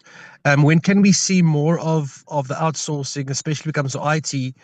Again, going to the protection of information, being more in-house. Thank you, Chair. Those are my questions. Thank you very much, Honourable Pienaar. Over to you, Honourable Montfredi. Thank you very much, Chairperson. Good morning. And I'm happy that we're having this meeting today with the CIPC. Sitting here today, I'm in the village in Taung in the northwest with the smallholder farmers that wants to register a cooperative for them to go approach the bank because they've got water, they've got pivots, they've got electricity and everything, but they're struggling to register a cooperative. So I want to find out from CIPC, you have modernized your system to a point where you thought we're living in developed countries. You have modernized your system to a point where you forgot that some of the people that requires your service do not have access to a cell phone. You have modernized your system. It's quite shocking that for one to register a cooperative, you must get an OTP on your email account. You must get an OTP on your cell phone account. I'm sitting in this cooperative with about 50 or so farmers. There's another at Sidisho. There's another cooperative at Rituseng, about 112 farmers. A struggle to register a cooperative, which is cheap to register, by the way. I must raise that. But why do you have to do? I understand fraud and corruption about this, but how did you arrive at a situation where you modernize your system where they are a backlog? We're struggling now to help this community to register a cooperative. Planting season is about to start now in October. How long? We must create email accounts for each and every one of them, so that your OTP must go first on the cell phone and on the email account. Why are you not using one authentication? You say, if you get an OTP on your cell phone, it's enough. But why do you modernize your system and think that everybody has access to email accounts? Why should people be required to do that? That is a serious, serious concern. So you forgot the country we are living in. You forgot the poverty that our people are subjected to. You are happy celebrating modernization, but that modernization is a red tape to many South Africans. All people are here waiting for me to help them to register a cooperative. It's a struggle. They have got cell phone, small cell phones that they don't even have WhatsApp on them. How are they going to then have an email account? Your system cannot even accept an email account of an administrator in the cooperative to use for all of them. Each and everyone must put their email account. So I'm just worried, and I'm not happy about that, because you have modernized your system. You forgot that we live in South Africa, where millions and millions of our people do not have access to internet. That is the first question, Chair, that I want to raise in this meeting around this thing of registering of a cooperative. It's a mess. Your systems are quite good, but you forgot the reality of the country that we live in today. My last thing is around this issue of annual returns. Ne? You are profit driven when a CIPC. You are profit driven to a point where every person every year must pay annual return to do annual returns, where irrespective of whether a company got work or did not get work, people must pay annual returns. And about 15 years ago, when this NDP also was introduced, they spoke of encouraging people to be into business. But this is a barrier that I think this other entity that is here, that is looking into this barriers, must look into it. And this thing came as a result of the amendment of the Companies Act, where companies are now required to file annual return and they're paying a fee. Why are you not and why is everyone expected to pay a fee? Why companies that do an annual return with the CIPC and say they've not done any income, why do you still require them to pay money when people don't have money? So I've got many questions, but I just want these two questions, because these people, Chair, they've got a tendency of hiding behind our questions and not responding. My first question must be responded to, and they must indicate how are they going to help this community that I'm sitting before now, that we must help with a cooperative, and it requires authentication of an email. And someone was saying only on directors, not on directors, on everyone. Imagine 40 people. I must come and create an email account here. They've got cell phones. They can receive their OTP on their cell phones. But you, because you think we're in some developed countries, you want everybody to have an email account. Thank you, Chair. Thank you very much, Honourable Muntwedi. I think it would be advisable if you gave the name of the cooperative that they wish to establish and in which town, just to make it easier. I can give you now, Chair. I can All give right, you. please. It's Sidisho Cooperative in Taung. It has got about 558 or so members. Okay, could I ask that you just write it in the chat? I'll write those two co-ops on the chat. Thank you, Chair, for that. Thank you. Honourable Modise. Thank you so much, Chair. Firstly, let me join you, Chair, in welcoming the DM into the. And I hope that the DM still remembers that we, as members of this committee, were here to work with the departments and the entities hand in glove for the benefit of the South Africans. So, DM, who are here, do not feel anything. If there are any issues that we want to raise, even if it's offline, please do so that we are aware, so that we minimize the fights in meetings, but we seem to be working together so that South Africans are the greatest beneficiaries at the end of the day, because we are here for them, and that's why we are here. Chair, I only have two concerns. Probably one will come out as a question. One is that in welcoming the presentations that have been made, there is a speaker or a presenter who indicated that part of the work that they do is to mediate, if I'm using the correct word, between companies free of charge, so that probably things are easily resolved. And in preparing for this meeting, as and when Madia was sharing information, I'm one person who would like to speak to people who have experienced the services that the department is offering, so that when we come here, we're also able to relate their experiences with the department, whether the treatment, the accessibility of executives, and so on. So I'm speaking here, Chair. I've not had an opportunity to speak to anyone with regards to that, because I did not get clearly as to who directly is these entities are working with. So I would appreciate, Chair, if it's possible, that we be provided with a list of, I don't know whether you call it clientele or service, let me call it clientele, of the entities that they are working with, companies that they've worked with, that we can go back and verify with them if they've had any encounter with the entity, and if they believe that the entity really assisted in resolving their issues as a company to company and all of that. But the main concern, which, Chair, might come out as a question, but for me it's a concern, it's with regards to the registration of companies. When at times when we do, especially on the constituency work, you find that there are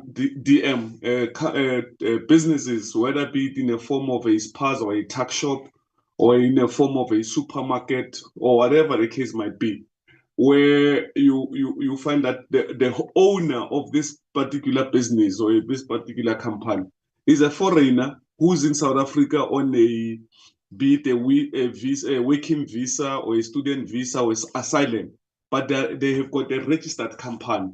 I just want to check, how do you do that as a CAPIC? How do you register a company of an applicant who does not meet the requirements to own a business in the country, but to go on and register their companies? What is the criteria, so that we are also able to educate our people on the ground that when these people are, or these individuals have got these businesses that are registered, it is because the CIPC will have looked at the following.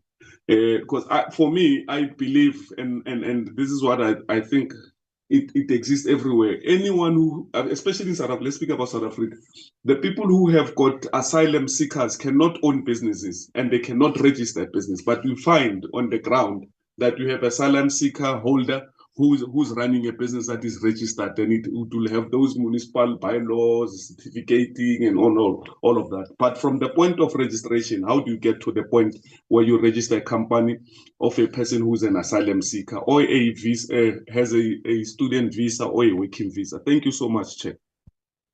Thank you, Honorable Modise. Honorable Mabilo.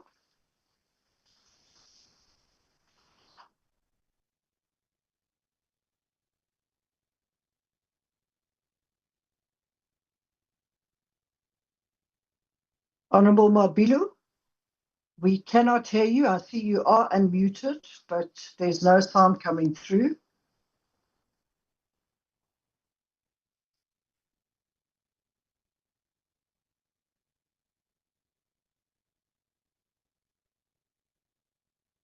Honorable Mabilo.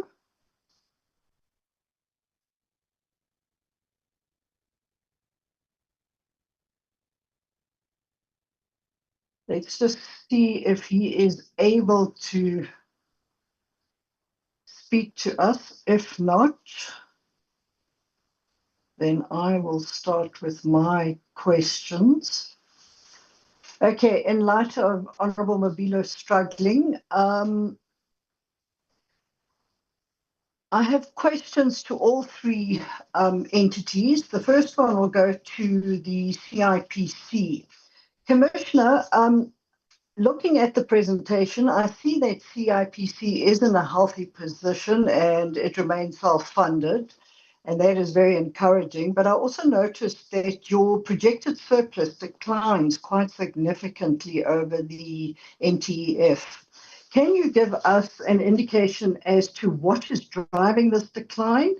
And are you completely confident that your current funding model remains sustainable without eventually having to increase the cost of services to businesses? And then you refer to filling vacant entry-level posts by bringing in 20 young people. But I can't quite clearly get from the presentation is your overall vacancy picture. How many funded positions are currently vacant, particularly in critical and senior positions? And then are any of those vacancies affecting any service delivery? And then with regard to digitalization versus the actual customer experience, I see you've made quite impressive progress in this regard, but I want to bring this back to the person who is actually trying to register or run a business, as Honourable Montwedi has said. What have you experienced from customers that they are still complaining about when they deal with you, and what are you doing to address these frustrations?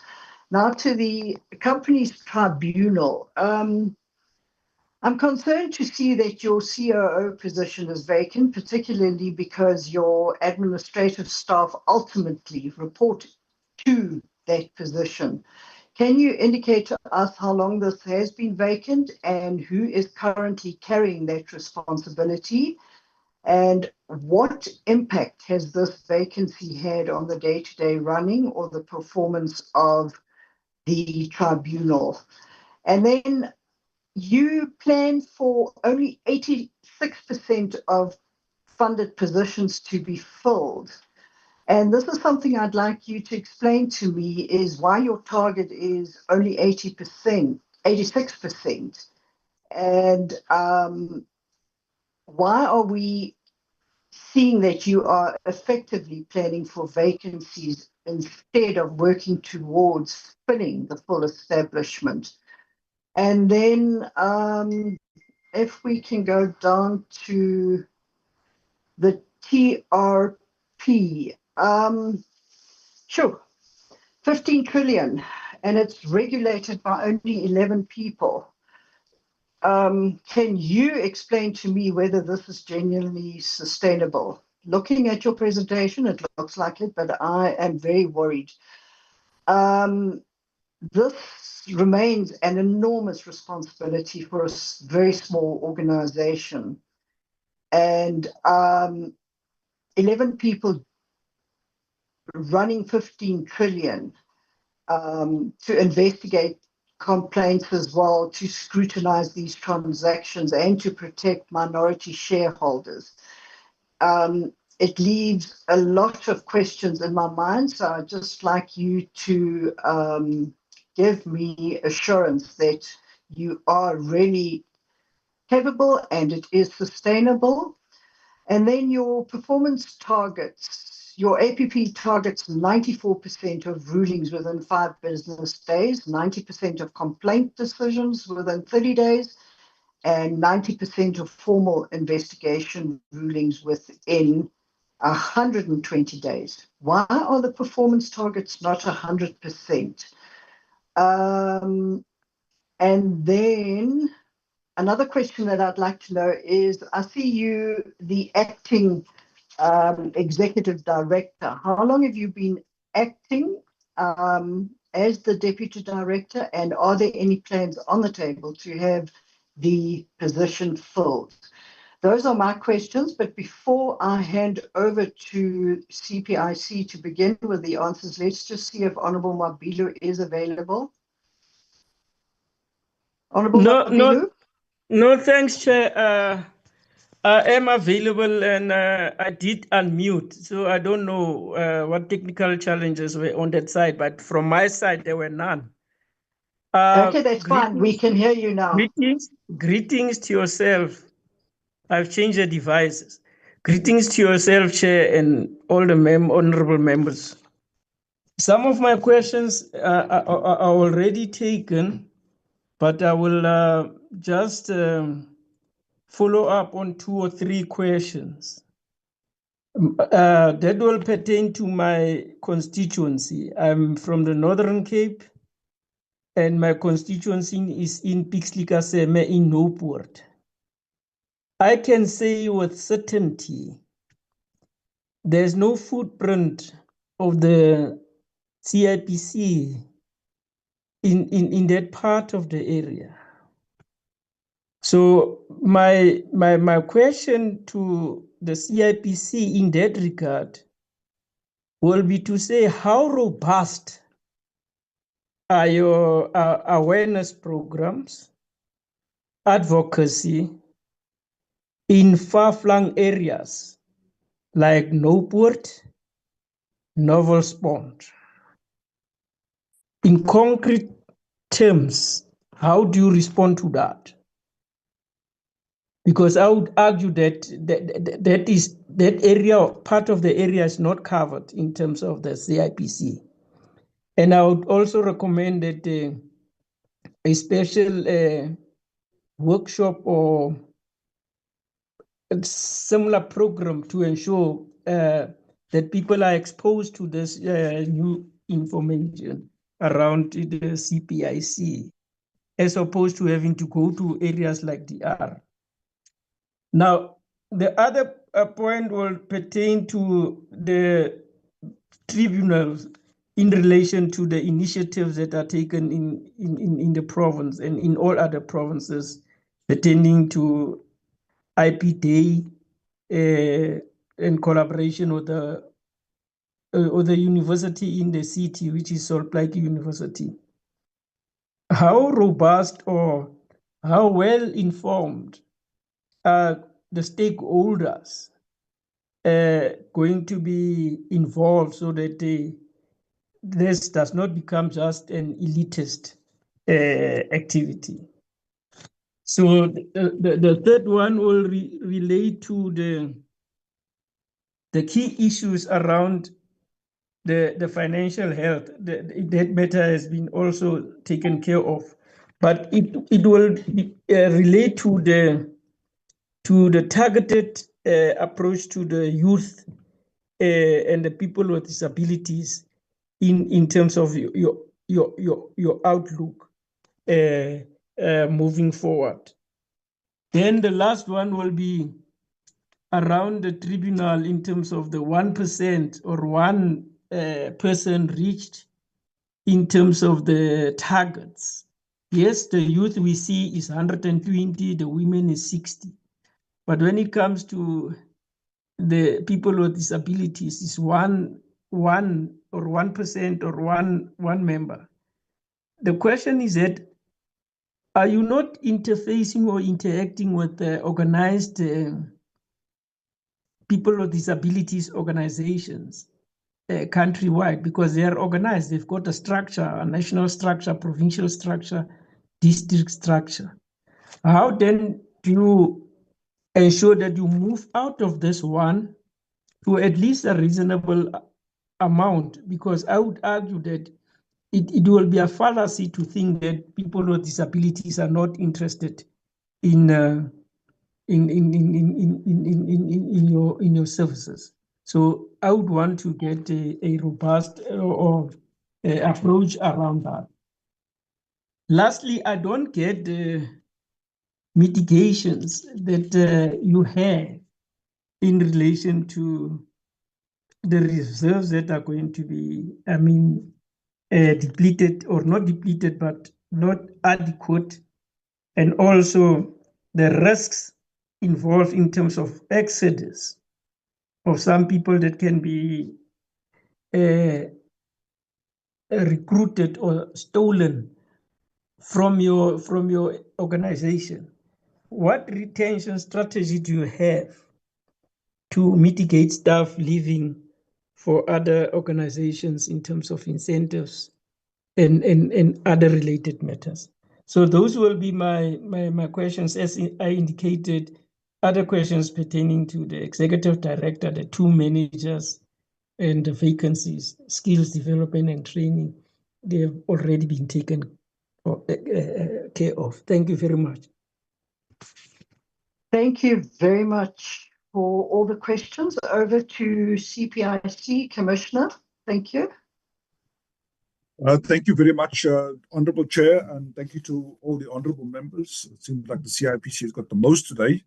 It's always the case when we have these. The CIPC has a large mandate, as I stated in my presentation, but I'll try and be as succinct on all the questions and answer them. The first question was from the Honourable Pinar, who spoke about the issue around the deregistration of 800,000 companies due to annual returns and the ease of interfacing with the banks. So what we do, Honourable Pinar, is that before we deregister companies, we send the list of deregistered companies not only to the South African Revenue Service, because once we deregister them, it becomes very difficult for SARS to deal with them on a compliance level.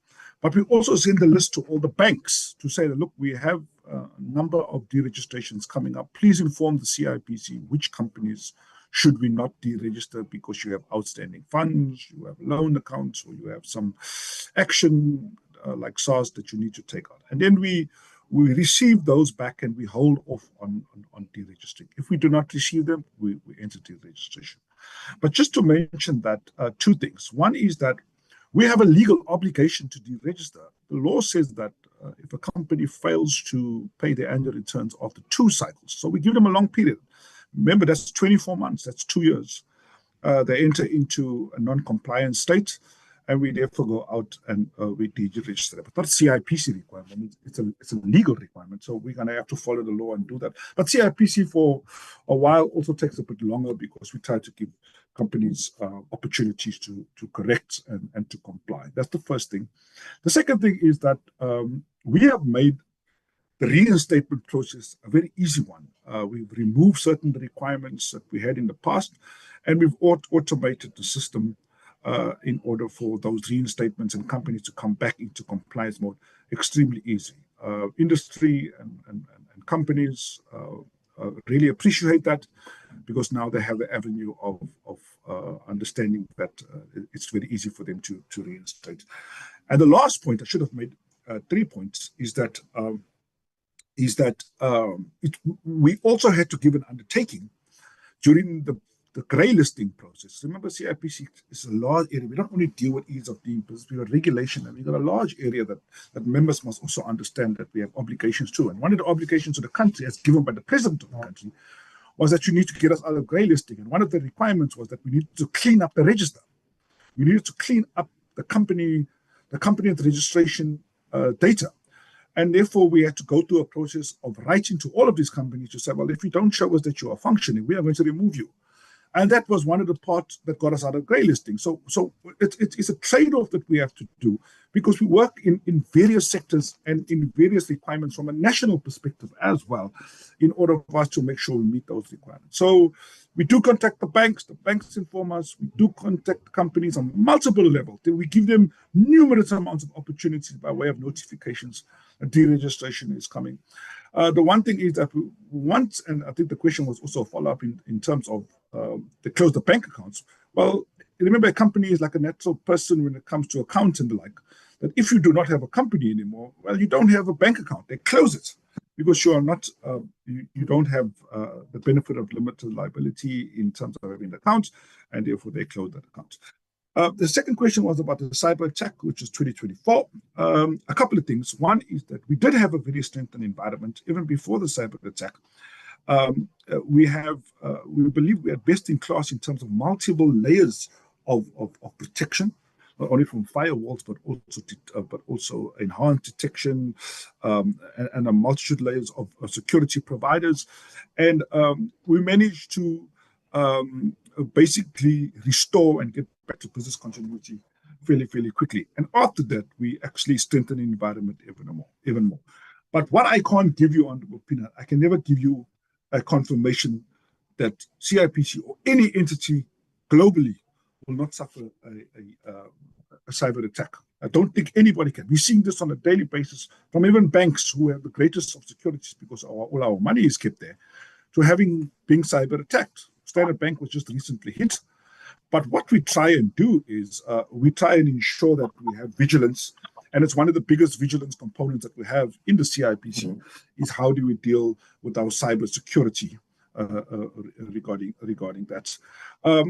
you also asked the question and follow up to we find out what it was. Well, we had a forensics which was done, and the forensics was pointing to the fact that this was some sort of a disgruntled internal person, that maybe a service provider in the past that had left the organization or something like that, because it was a very strange cyber attack. It wasn't under normal. They never locked our databases because they never got in. That's the reason why we had business continuity and we continue.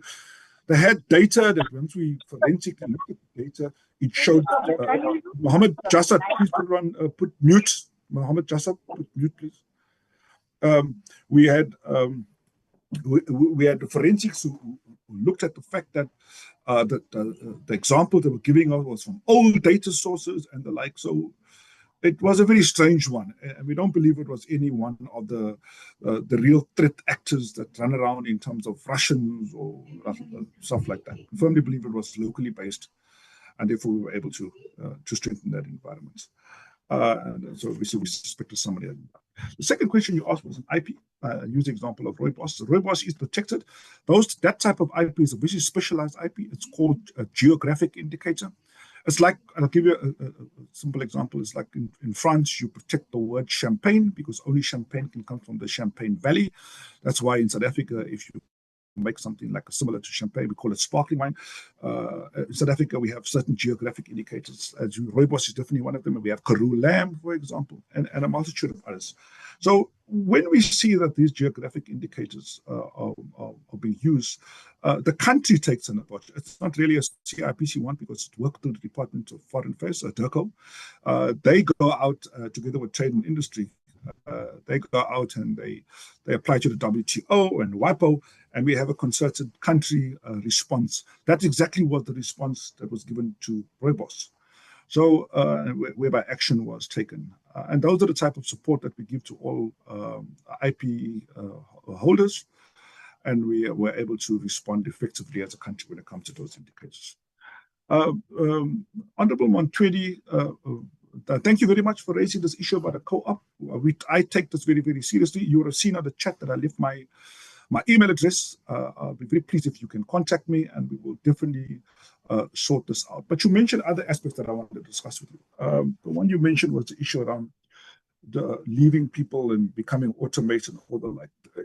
I think that I mentioned that we have something called a multi-channel approach. We don't only automate, right? I think we need to think differently when it comes to that. We also have boots on the ground. All right, we work very closely with economic development houses in the provinces where people can walk into centers. We train them. We either go to their places or they come to ours and we train them, because we do understand that South Africa has different levels of development. Not only must people be able to go online and register, which the majority do, but we must be able to afford South Africans the opportunity to walk into a center or to walk into a partner and to be able to assist it. We call them assisted services, where we handhold and we are able to walk them through the various processes. You use the example of OTPs, for example. OTP is a security measure that was brought about because of cyber attacks, but also OTPs are used because a lot of our services are not paper-based. And for us to look at the area of identity, we partner with the Department of Home Affairs, which we've done for time immemorial, in order for us to verify the identity of South Africans. So, and the OTP is a level of protection that we have. We register co-ops every single day. While I'm sitting here, registration is occurring. We do understand that sometimes there are complex co-op registrations, and we're more than happy to assist. If you can write to me, give me a phone number. Every single day, we contact all our customers. I don't like to call them customers; they're citizens of the country. They require the respect that they have in terms of a service, and we'll be able to walk them through it and get that registered as quickly as we can. And if they have some issues, I must sincerely apologize for that. But as I said, we have this multi-channel. We also spoke about the issue of annual returns and mentioned some words that CIPC is getting money from. It's not a CIPC thing, once again. Annual returns in law. It's in legislation. We don't make up the fee. The fee is a regulated fee. It's part of the company regulations when it was done all those years ago. We just collect a fee on behalf of government for a service which is provided by the CIPC. Otherwise, if we were not self-funded through these type of services like annual return, and in the wisdom, the legislature did it, CIPC had nothing to do with it, we would then have to go to Treasury and ask them for money in order to fund the business. So the fact that we are self-sustained through these services speaks to the heart that a service has been provided and there's a payment that has been done. And an annual return, if a company is not making any money, there is a processing law that says that if you supply us with detail that you have made no money and we scrutinize that, you will not pay a fee. Okay, and therefore that is required also in law. But just to get to the point, we are more than happy to help Honourable Montreal, and we will certainly make sure that cooperative and any others in your area are able to be registered as quickly as possible. We then had Honourable Modise, who spoke about the issue of foreigners and registration. Unfortunately, Honourable Modise, there's no impediment in law. The Companies Act says that anybody globally can register a company. Remember that you got people that don't even sit in South Africa register companies because they're allowed to do so. So if you are an investor, for example, sitting in the UK or an investor sitting in Swaziland, and you're Swazi national, the law does not stop you from registering a company, similar to those who are in the country. All right, as long as all you need to show is identity, and the identity that's required of those who are foreigners is a passport. If you have a passport, we are able to register you because that's what the law says. When it comes to issues around running a business, it's a very different thing. So if there are municipal requirements that require you, for example, to be licensed, and there are issues around proving nationality and proving that you're South African, that unfortunately got nothing to do with the CIPC. All right. So those are municipal laws, and those are bylaws that are required to be met. Registration of a company in terms of the South African Companies Act, there is nothing that says that you have to be a South African to register a company. And that's globally. You can go anywhere around the world. I know very much about company law. You can go any country in the world. You will be able to register. I, as a South African, can register a company in the UK today. I can go and register a company in Singapore today. I can go and register a company in Swaziland today. And I don't have to be a national of that country. There's no such a law like that globally. So even if you're an asylum seeker, if you can have a passport, you are able to register a company. The other issue was, and I think the last few questions was from Madam Chair, Honourable Boshoff. You spoke about the issue of self-funding and a healthy funding of the CIPC. CIPC is very healthy in terms of its fund, Madam Chair. For example, our surplus currently sitting at R1 billion. A couple of years ago, we even transferred 1.3 or 1.4 billion to the fiscus, and we continue to transfer money to the fiscus. So the declining issue around our surplus is just projection. We always seem to make more than we spend. So and we transfer it to transferring it to Treasury. Treasury is now seeking those funds, and we transfer them. I think the follow-up question you asked was, are we going to raise costs? No, not at all. I think that the fact that we make surpluses, we will not be looking at applying to the department to raise fees and the like. That is not going to happen. The second question you asked was the issue around the funding for senior critical posts. I've just employed a critical post that started 2 weeks ago, which was our corporate services. Our corporate services manager resigned and retired. My apologies. And in the next 4 to 5 months, another critical post on my exco will retire. I'll be advertising that post in the next couple of weeks. But we have something called an organizational design process at the CIPC, which we're unpacking. It's quite a difficult process because there's unions involved and there's a lot of interest involved. And we try and deal with it in a very constructive and layered manner. One of the reasons behind it was that because we've become a highly automated environment, there are positions that have less work to do. So I try and move them to more qualitative nature of work, especially in regulation. And we're multi-skilled staff, and we try and train staff to meet those particular challenges. But in terms of our vacancy rates, we're just currently going through an exercise of filling critical posts. We had a meeting with our unions. We've identified a number of posts, and we're filling those. And the vacancy rate of critical posts is sitting at 7.3%. As far as the other question you asked was about our multi-channel approach. I think it was also regarding that and our services and our digital processes. What do we think about it? And comments. Just the other day, I was reading some comments on LinkedIn, for example, and people were talking about the ease of doing business. And many of the comments were from just normal citizens who were stating that CIPC takes 1 day to register the company, and that's admirable. So I think the fact that we register the company so quickly and we're basically known for that speaks to the fact that I think that many South Africans value that service. I'll be the first to say that we don't get everything right. I think that there's no entity that can definitely say that they do that. But I think I've said this before, that we certainly try. We try our best to try and make sure that the citizens are serviced throughout the country. And taking Honorable Matwing's example, we will certainly make sure that is fixed. As far as Honorable Modelo is concerned, and this is my last question, is that, and thank you for that once again, and I think we can tie this up to the issue about access and footprint. We will certainly come out. If you say you got my email address, send me an email. I'm happy to send my education and awareness. My education and awareness team, they make a point of going to the length and breadth of smaller cities, smaller towns, cities and villages. Because people in larger municipalities like Johannesburg, we won't have a workshop in Johannesburg. Everybody really knows about companies and the like. We won't have it in Durban. We try and take it to smaller towns, and they go and make a point of going to all of those. I'm more than happy to send my team to your constituency and to your town, Newport. Our footprint in your province is really in Kimberley. We've got a footprint in Kimberley. We partner with the local development, Northern Cape Development in that particular area. But unfortunately, we can't be everywhere. I can't put a small CIPC in the millions of towns that we have in South Africa. We try and use a bit of the bigger centers, but we're more than happy to go out. If we get an invitation to go out and host a workshop to the constituents, I will send them by next week if you send me an email, and I've always been doing that. I think the stakeholder management and making sure that the message goes out is something that we value, and we will certainly do that. We also partner with the DTIC, who is a big, massive program through ministerial programs of outreach, and we're one of those who go out. We go out with SARS, we go out with CEDA, we go out with funding agencies, we go out with a lot of institutions, and we make sure that we do it.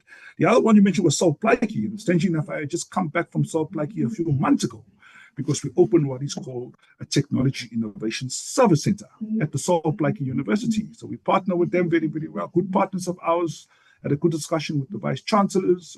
We had a big launch, and we had IP Day. So we try and take IP Day, Intellectual Property Day, to lesser centers and to universities in other provinces.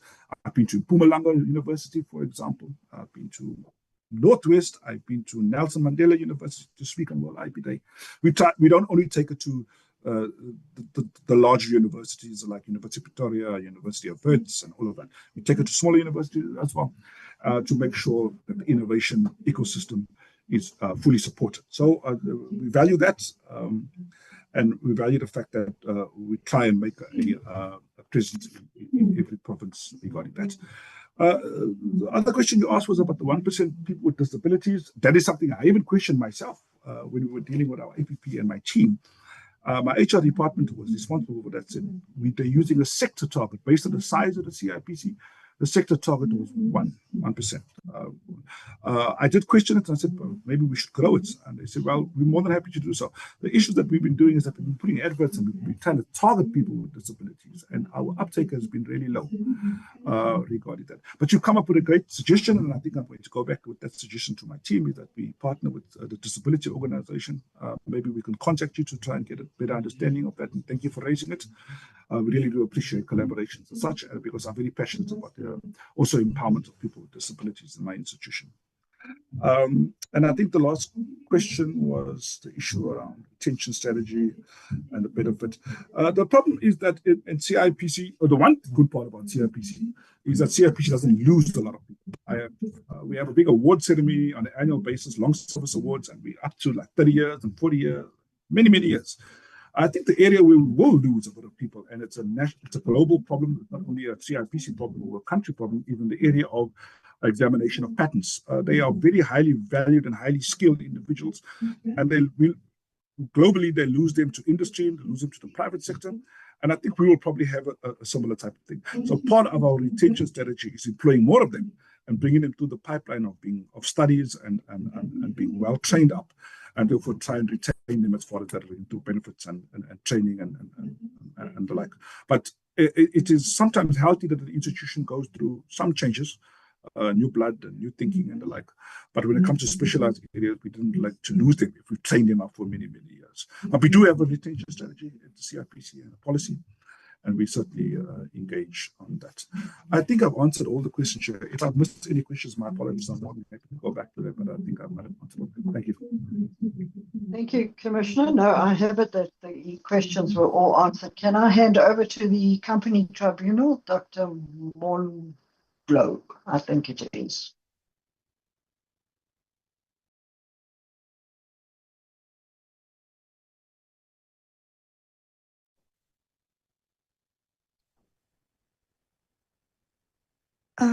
Thank you, Chair. Good afternoon.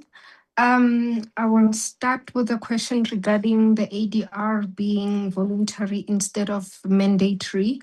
The current legal position is that ADR remains voluntary.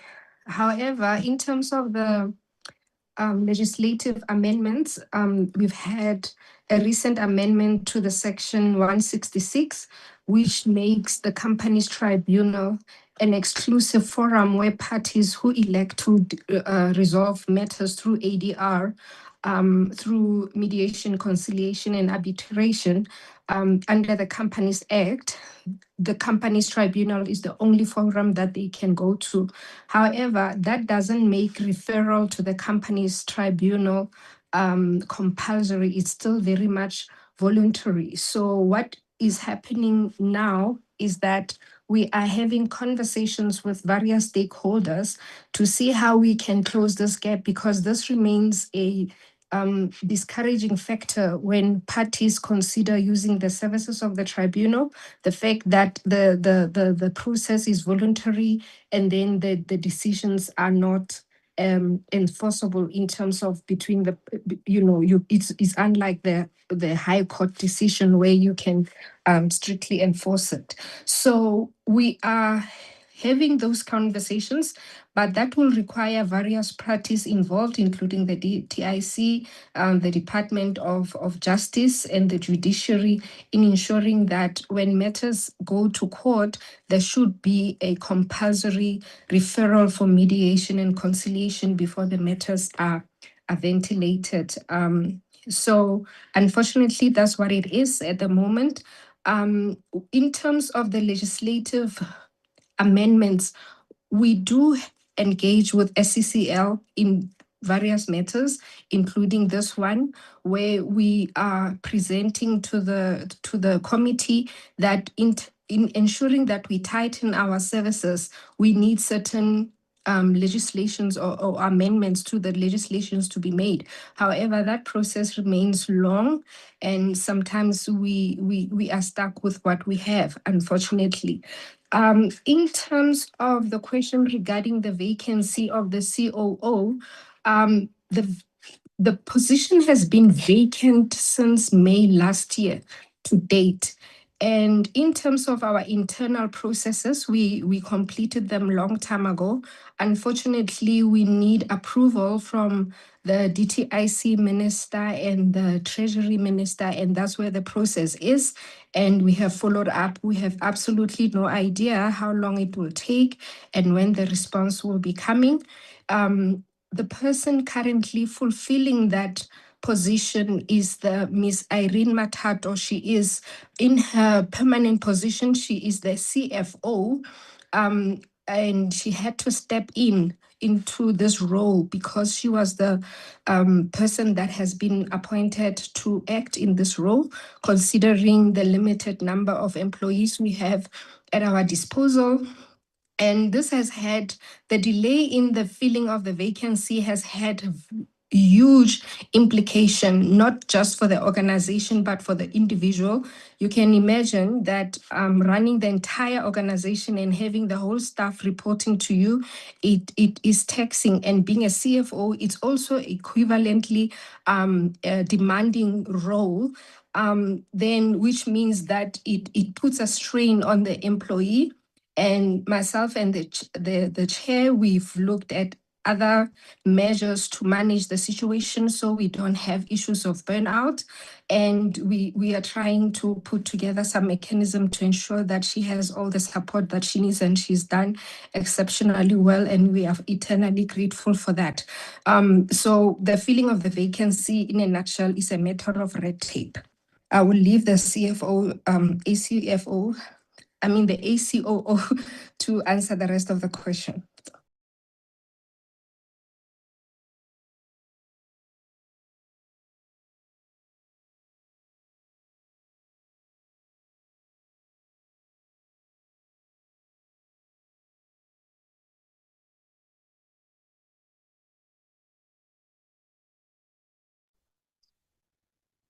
Are we going to hear from Irene?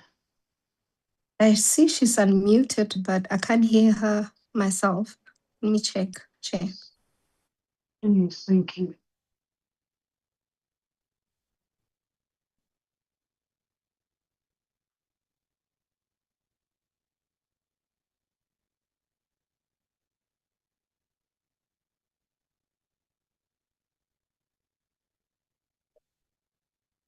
Whilst we're waiting for her, can we ask Mr. Mduli to respond to the CRP questions?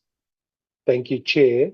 Thank you. If I'm not mistaken, there are 4 questions that are addressed to the panel.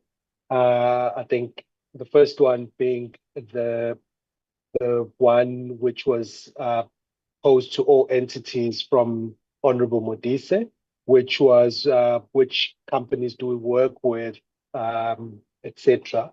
Chair, I'm not sure whether one is able to give a comprehensive oral answer other than to simply say we primarily engage with professional services firms that service listed companies.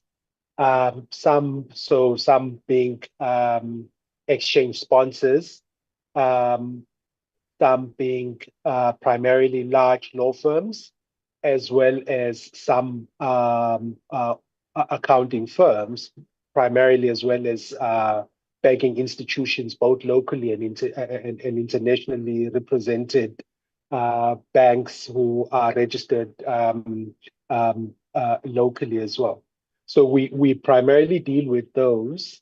What we have done insofar as stakeholder satisfaction, etc., is essentially to, as one of our APP targets this year, focus on undertaking a stakeholder survey with the view of essentially gauging market sentiment about the services that the panel provides. So that's the high-level response. And I suppose at the end of this financial year, we would have undertaken that survey and we'll be able essentially to report on the outcome of that survey as part of our APP targets in any event. And we're hoping that such an initiative will give comfort to members that we do not simply just claim to be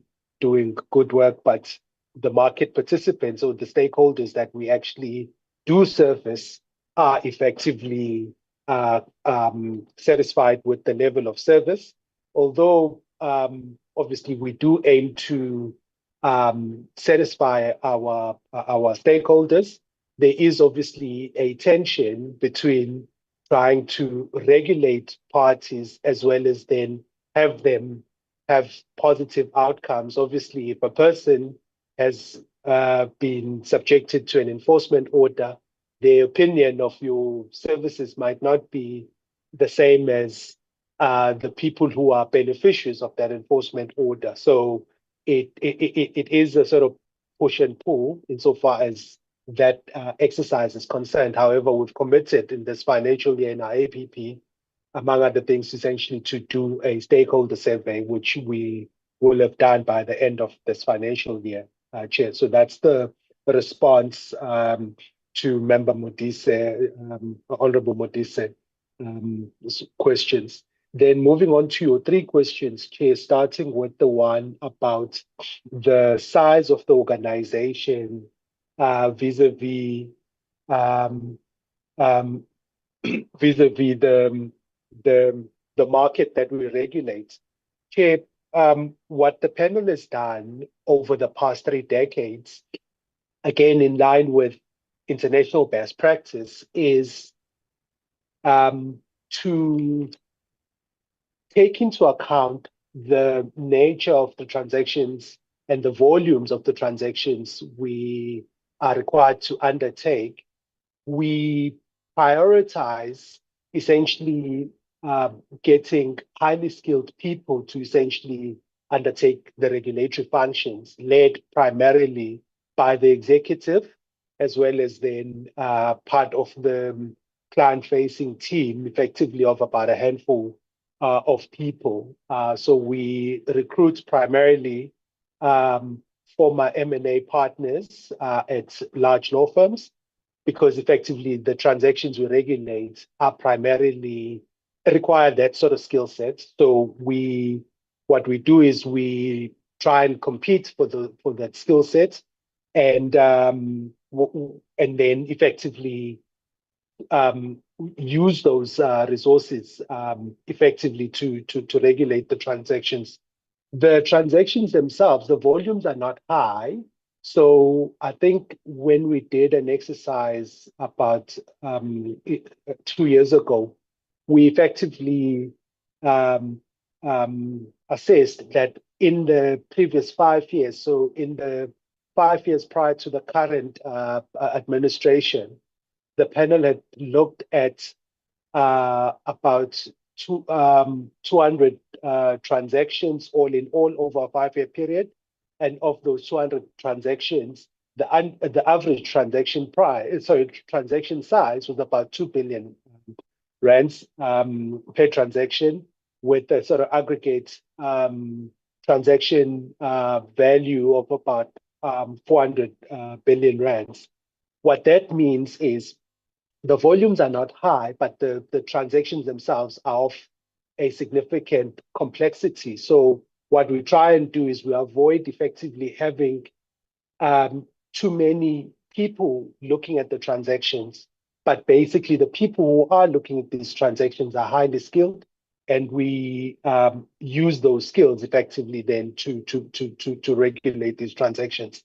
And as I alluded to, Chair, this is in line even in much larger jurisdictions. The teams that we engage with internationally, sort of the peer teams we engage with internationally, whether in other former Commonwealth countries or even in the EU and the Americas, and in some instances Southeast Asia, all of them effectively have similarly structured teams. And on that basis, we think that the number of people, the size of the organization from a personnel perspective is sufficiently calibrated, although that doesn't obviously shy away from the fact that it becomes quite difficult to have one executive. So when there's a vacancy, the exposure then insofar as the organization, the risk increases insofar as the organization is concerned, because effectively only so the rulings of the panel can only be issued by members of the executive. So whether it's the executive director primarily or the deputy executive director, where the executive director is absent for whatever reason. So from that perspective, what that has meant is that effectively over the past 2.5 years, when the vacancy first arose on the 1st of January 2024, effectively only one person, being myself, has been able to issue rulings, although with the assistance of my capable team. However, as you can imagine, if I'm signing off on a ruling, I need to make sure that I've looked at it, which then increases effectively the strain on one person, which is why historically we've had at least two executives, one executive director, one deputy executive director. So from that perspective, there is obviously a bit of pressure to try and close that vacancy. And the panel has been in consistent engagement with the department. And we have, for example, secured another engagement with the ministry's team insofar as addressing previously raised queries from the Minister of Finance regarding trying to bed down the terms of appointment that we would then use to go and undertake a recruitment process for the executive director role. This process has been ongoing, as I said, for the past couple of years. We are scheduled to meet again with our ministry on this coming Thursday at 3 p.m. With our board members and the ministry, just to sort of finalize the necessary consultations so that the minister can then engage with his counterparts at Treasury to finalize the terms of appointment. The issue is not really whether the panel can fund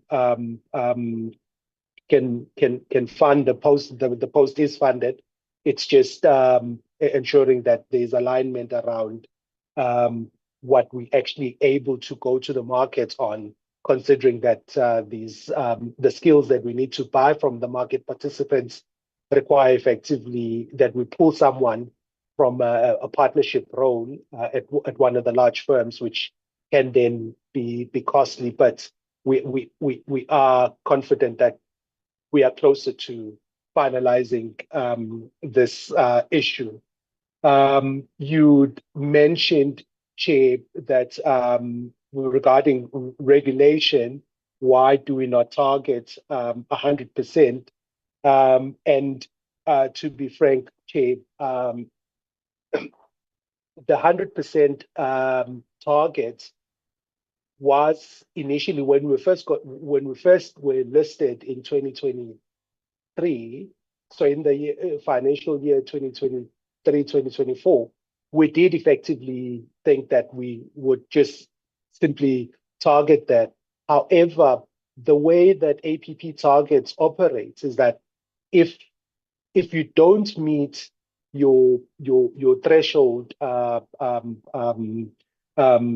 targets on a particular target, effectively, if you've got 10 targets, for instance, if you don't hit 100%, you may have basically missed the target by a day, perhaps due to complexity of a matter. Essentially, what that then does is you may have missed one ruling out of 300 or 400 rulings, but the weighting of that one missed ruling is essentially to make it seem as if you've actually underperformed insofar as your targets. Essentially, if you don't get 100% for rulings, it means effectively 1 out of the 10 rulings are not then met, but then it doesn't take into account the contextual basis for these things. And what we've then done is over the past 2 years is to take into account our baseline performance, which is around the early, so about 92%, to essentially then recalibrate our target for this year at 94%. So essentially, we did start with 100%, but then we realized we're being punished even if circumstances, unavoidable circumstances, mitigated against us not getting the scoring. And then on that basis, we then used the baseline figures essentially to inform how we then improve. And we, as mentioned earlier, it becomes quite tricky when effectively everything is funneled onto one position. So with the best will in the world, sometimes some of these matters are of such complexity that it's unavoidable to miss the 5-day target. So we've tried to essentially then use historic baseline figures essentially to inform what the targets are. And then I think I did touch on, when I was talking about the structure of the organization, the issue of the vacancy at the executive director level and where we are with the ministry. I hope that is satisfactory, Chair. Thank you. Thank you very much. Can I now hand over to Ms. Matatu if she is able to respond? Thank you. Thank you, Honorable Chair. Yes, apologies. We've got a power failure at the DTI campus, but I've managed to connect with my colleagues. Okay.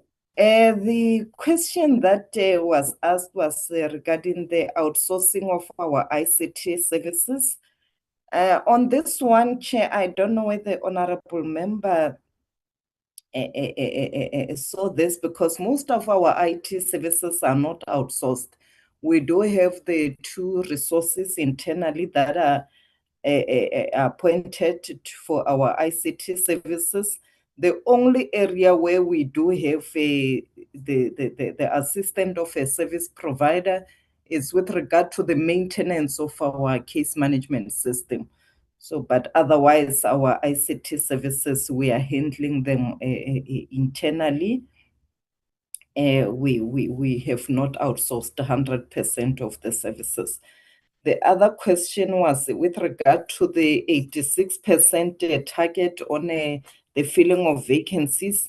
The reason for 86 is purely more for a calculation point of view, because we only have 14 funded positions. So once you work, you've got a vacancy of 1 or 2 members, then the percentage drops slightly very lower. So there we've made a provision because live events happen. So we just made a provision that at any point in time, at least the organization can afford 2 vacancies, but not more than that.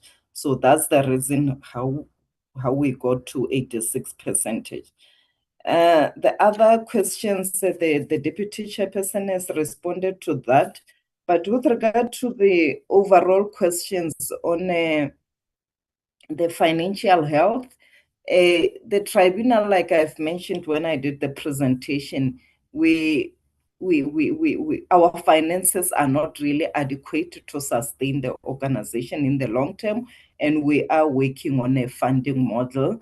We will be engaging the DTIC on that part internally.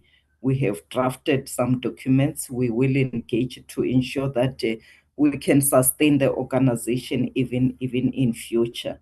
So I think those are the questions that I think we needed to be responded to. Thank you.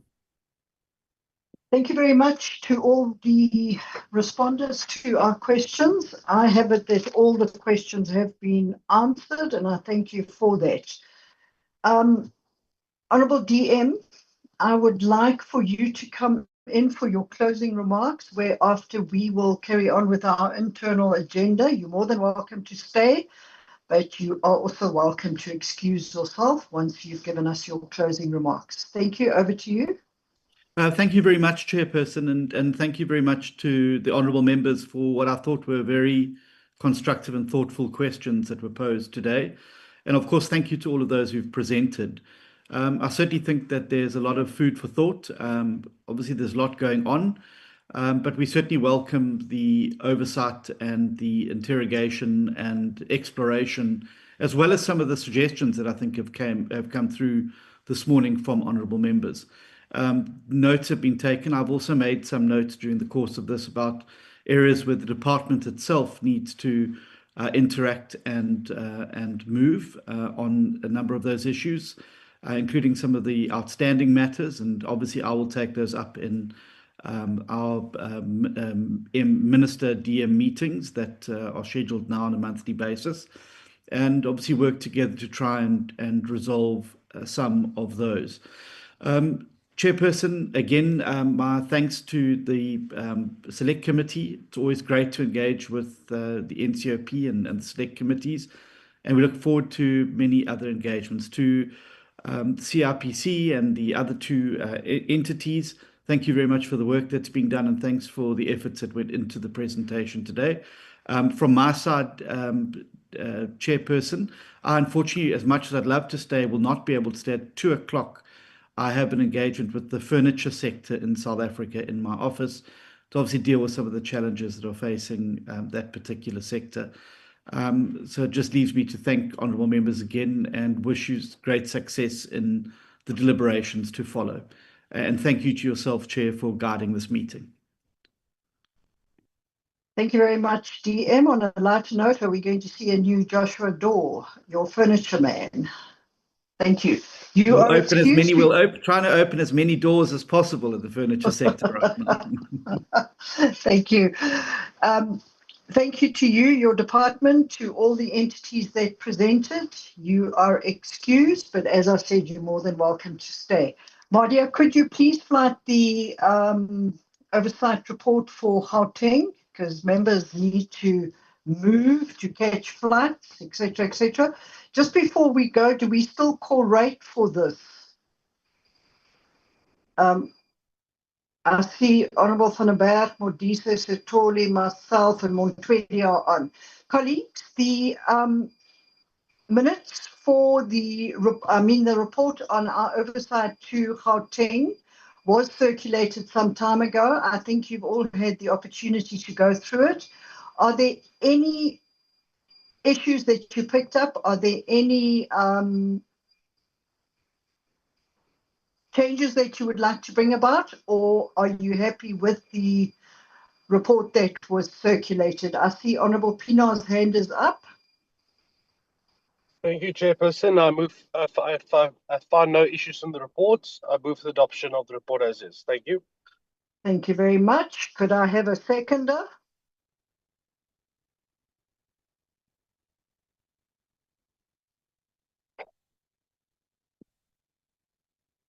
Honourable Mabilu? You must just unmute yourself.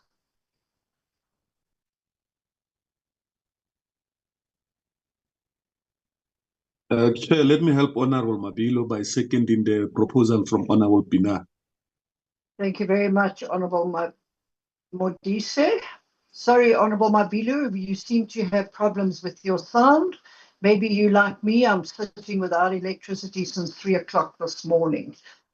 Madia, the minutes of the 5th of August, I know for a fact you did circulate them because I read them.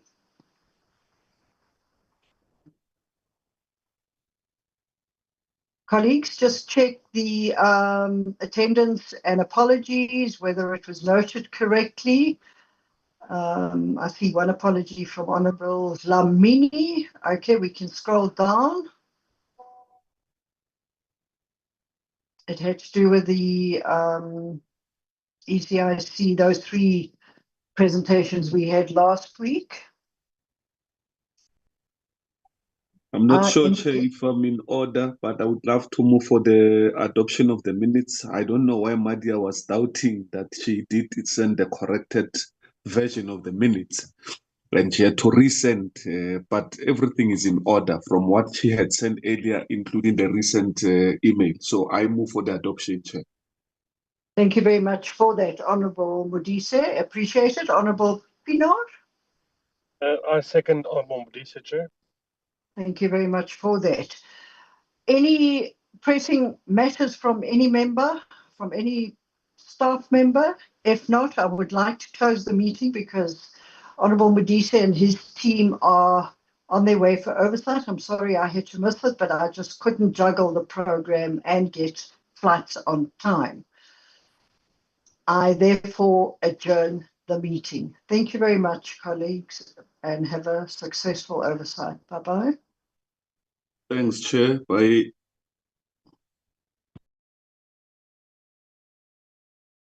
Recording stopped.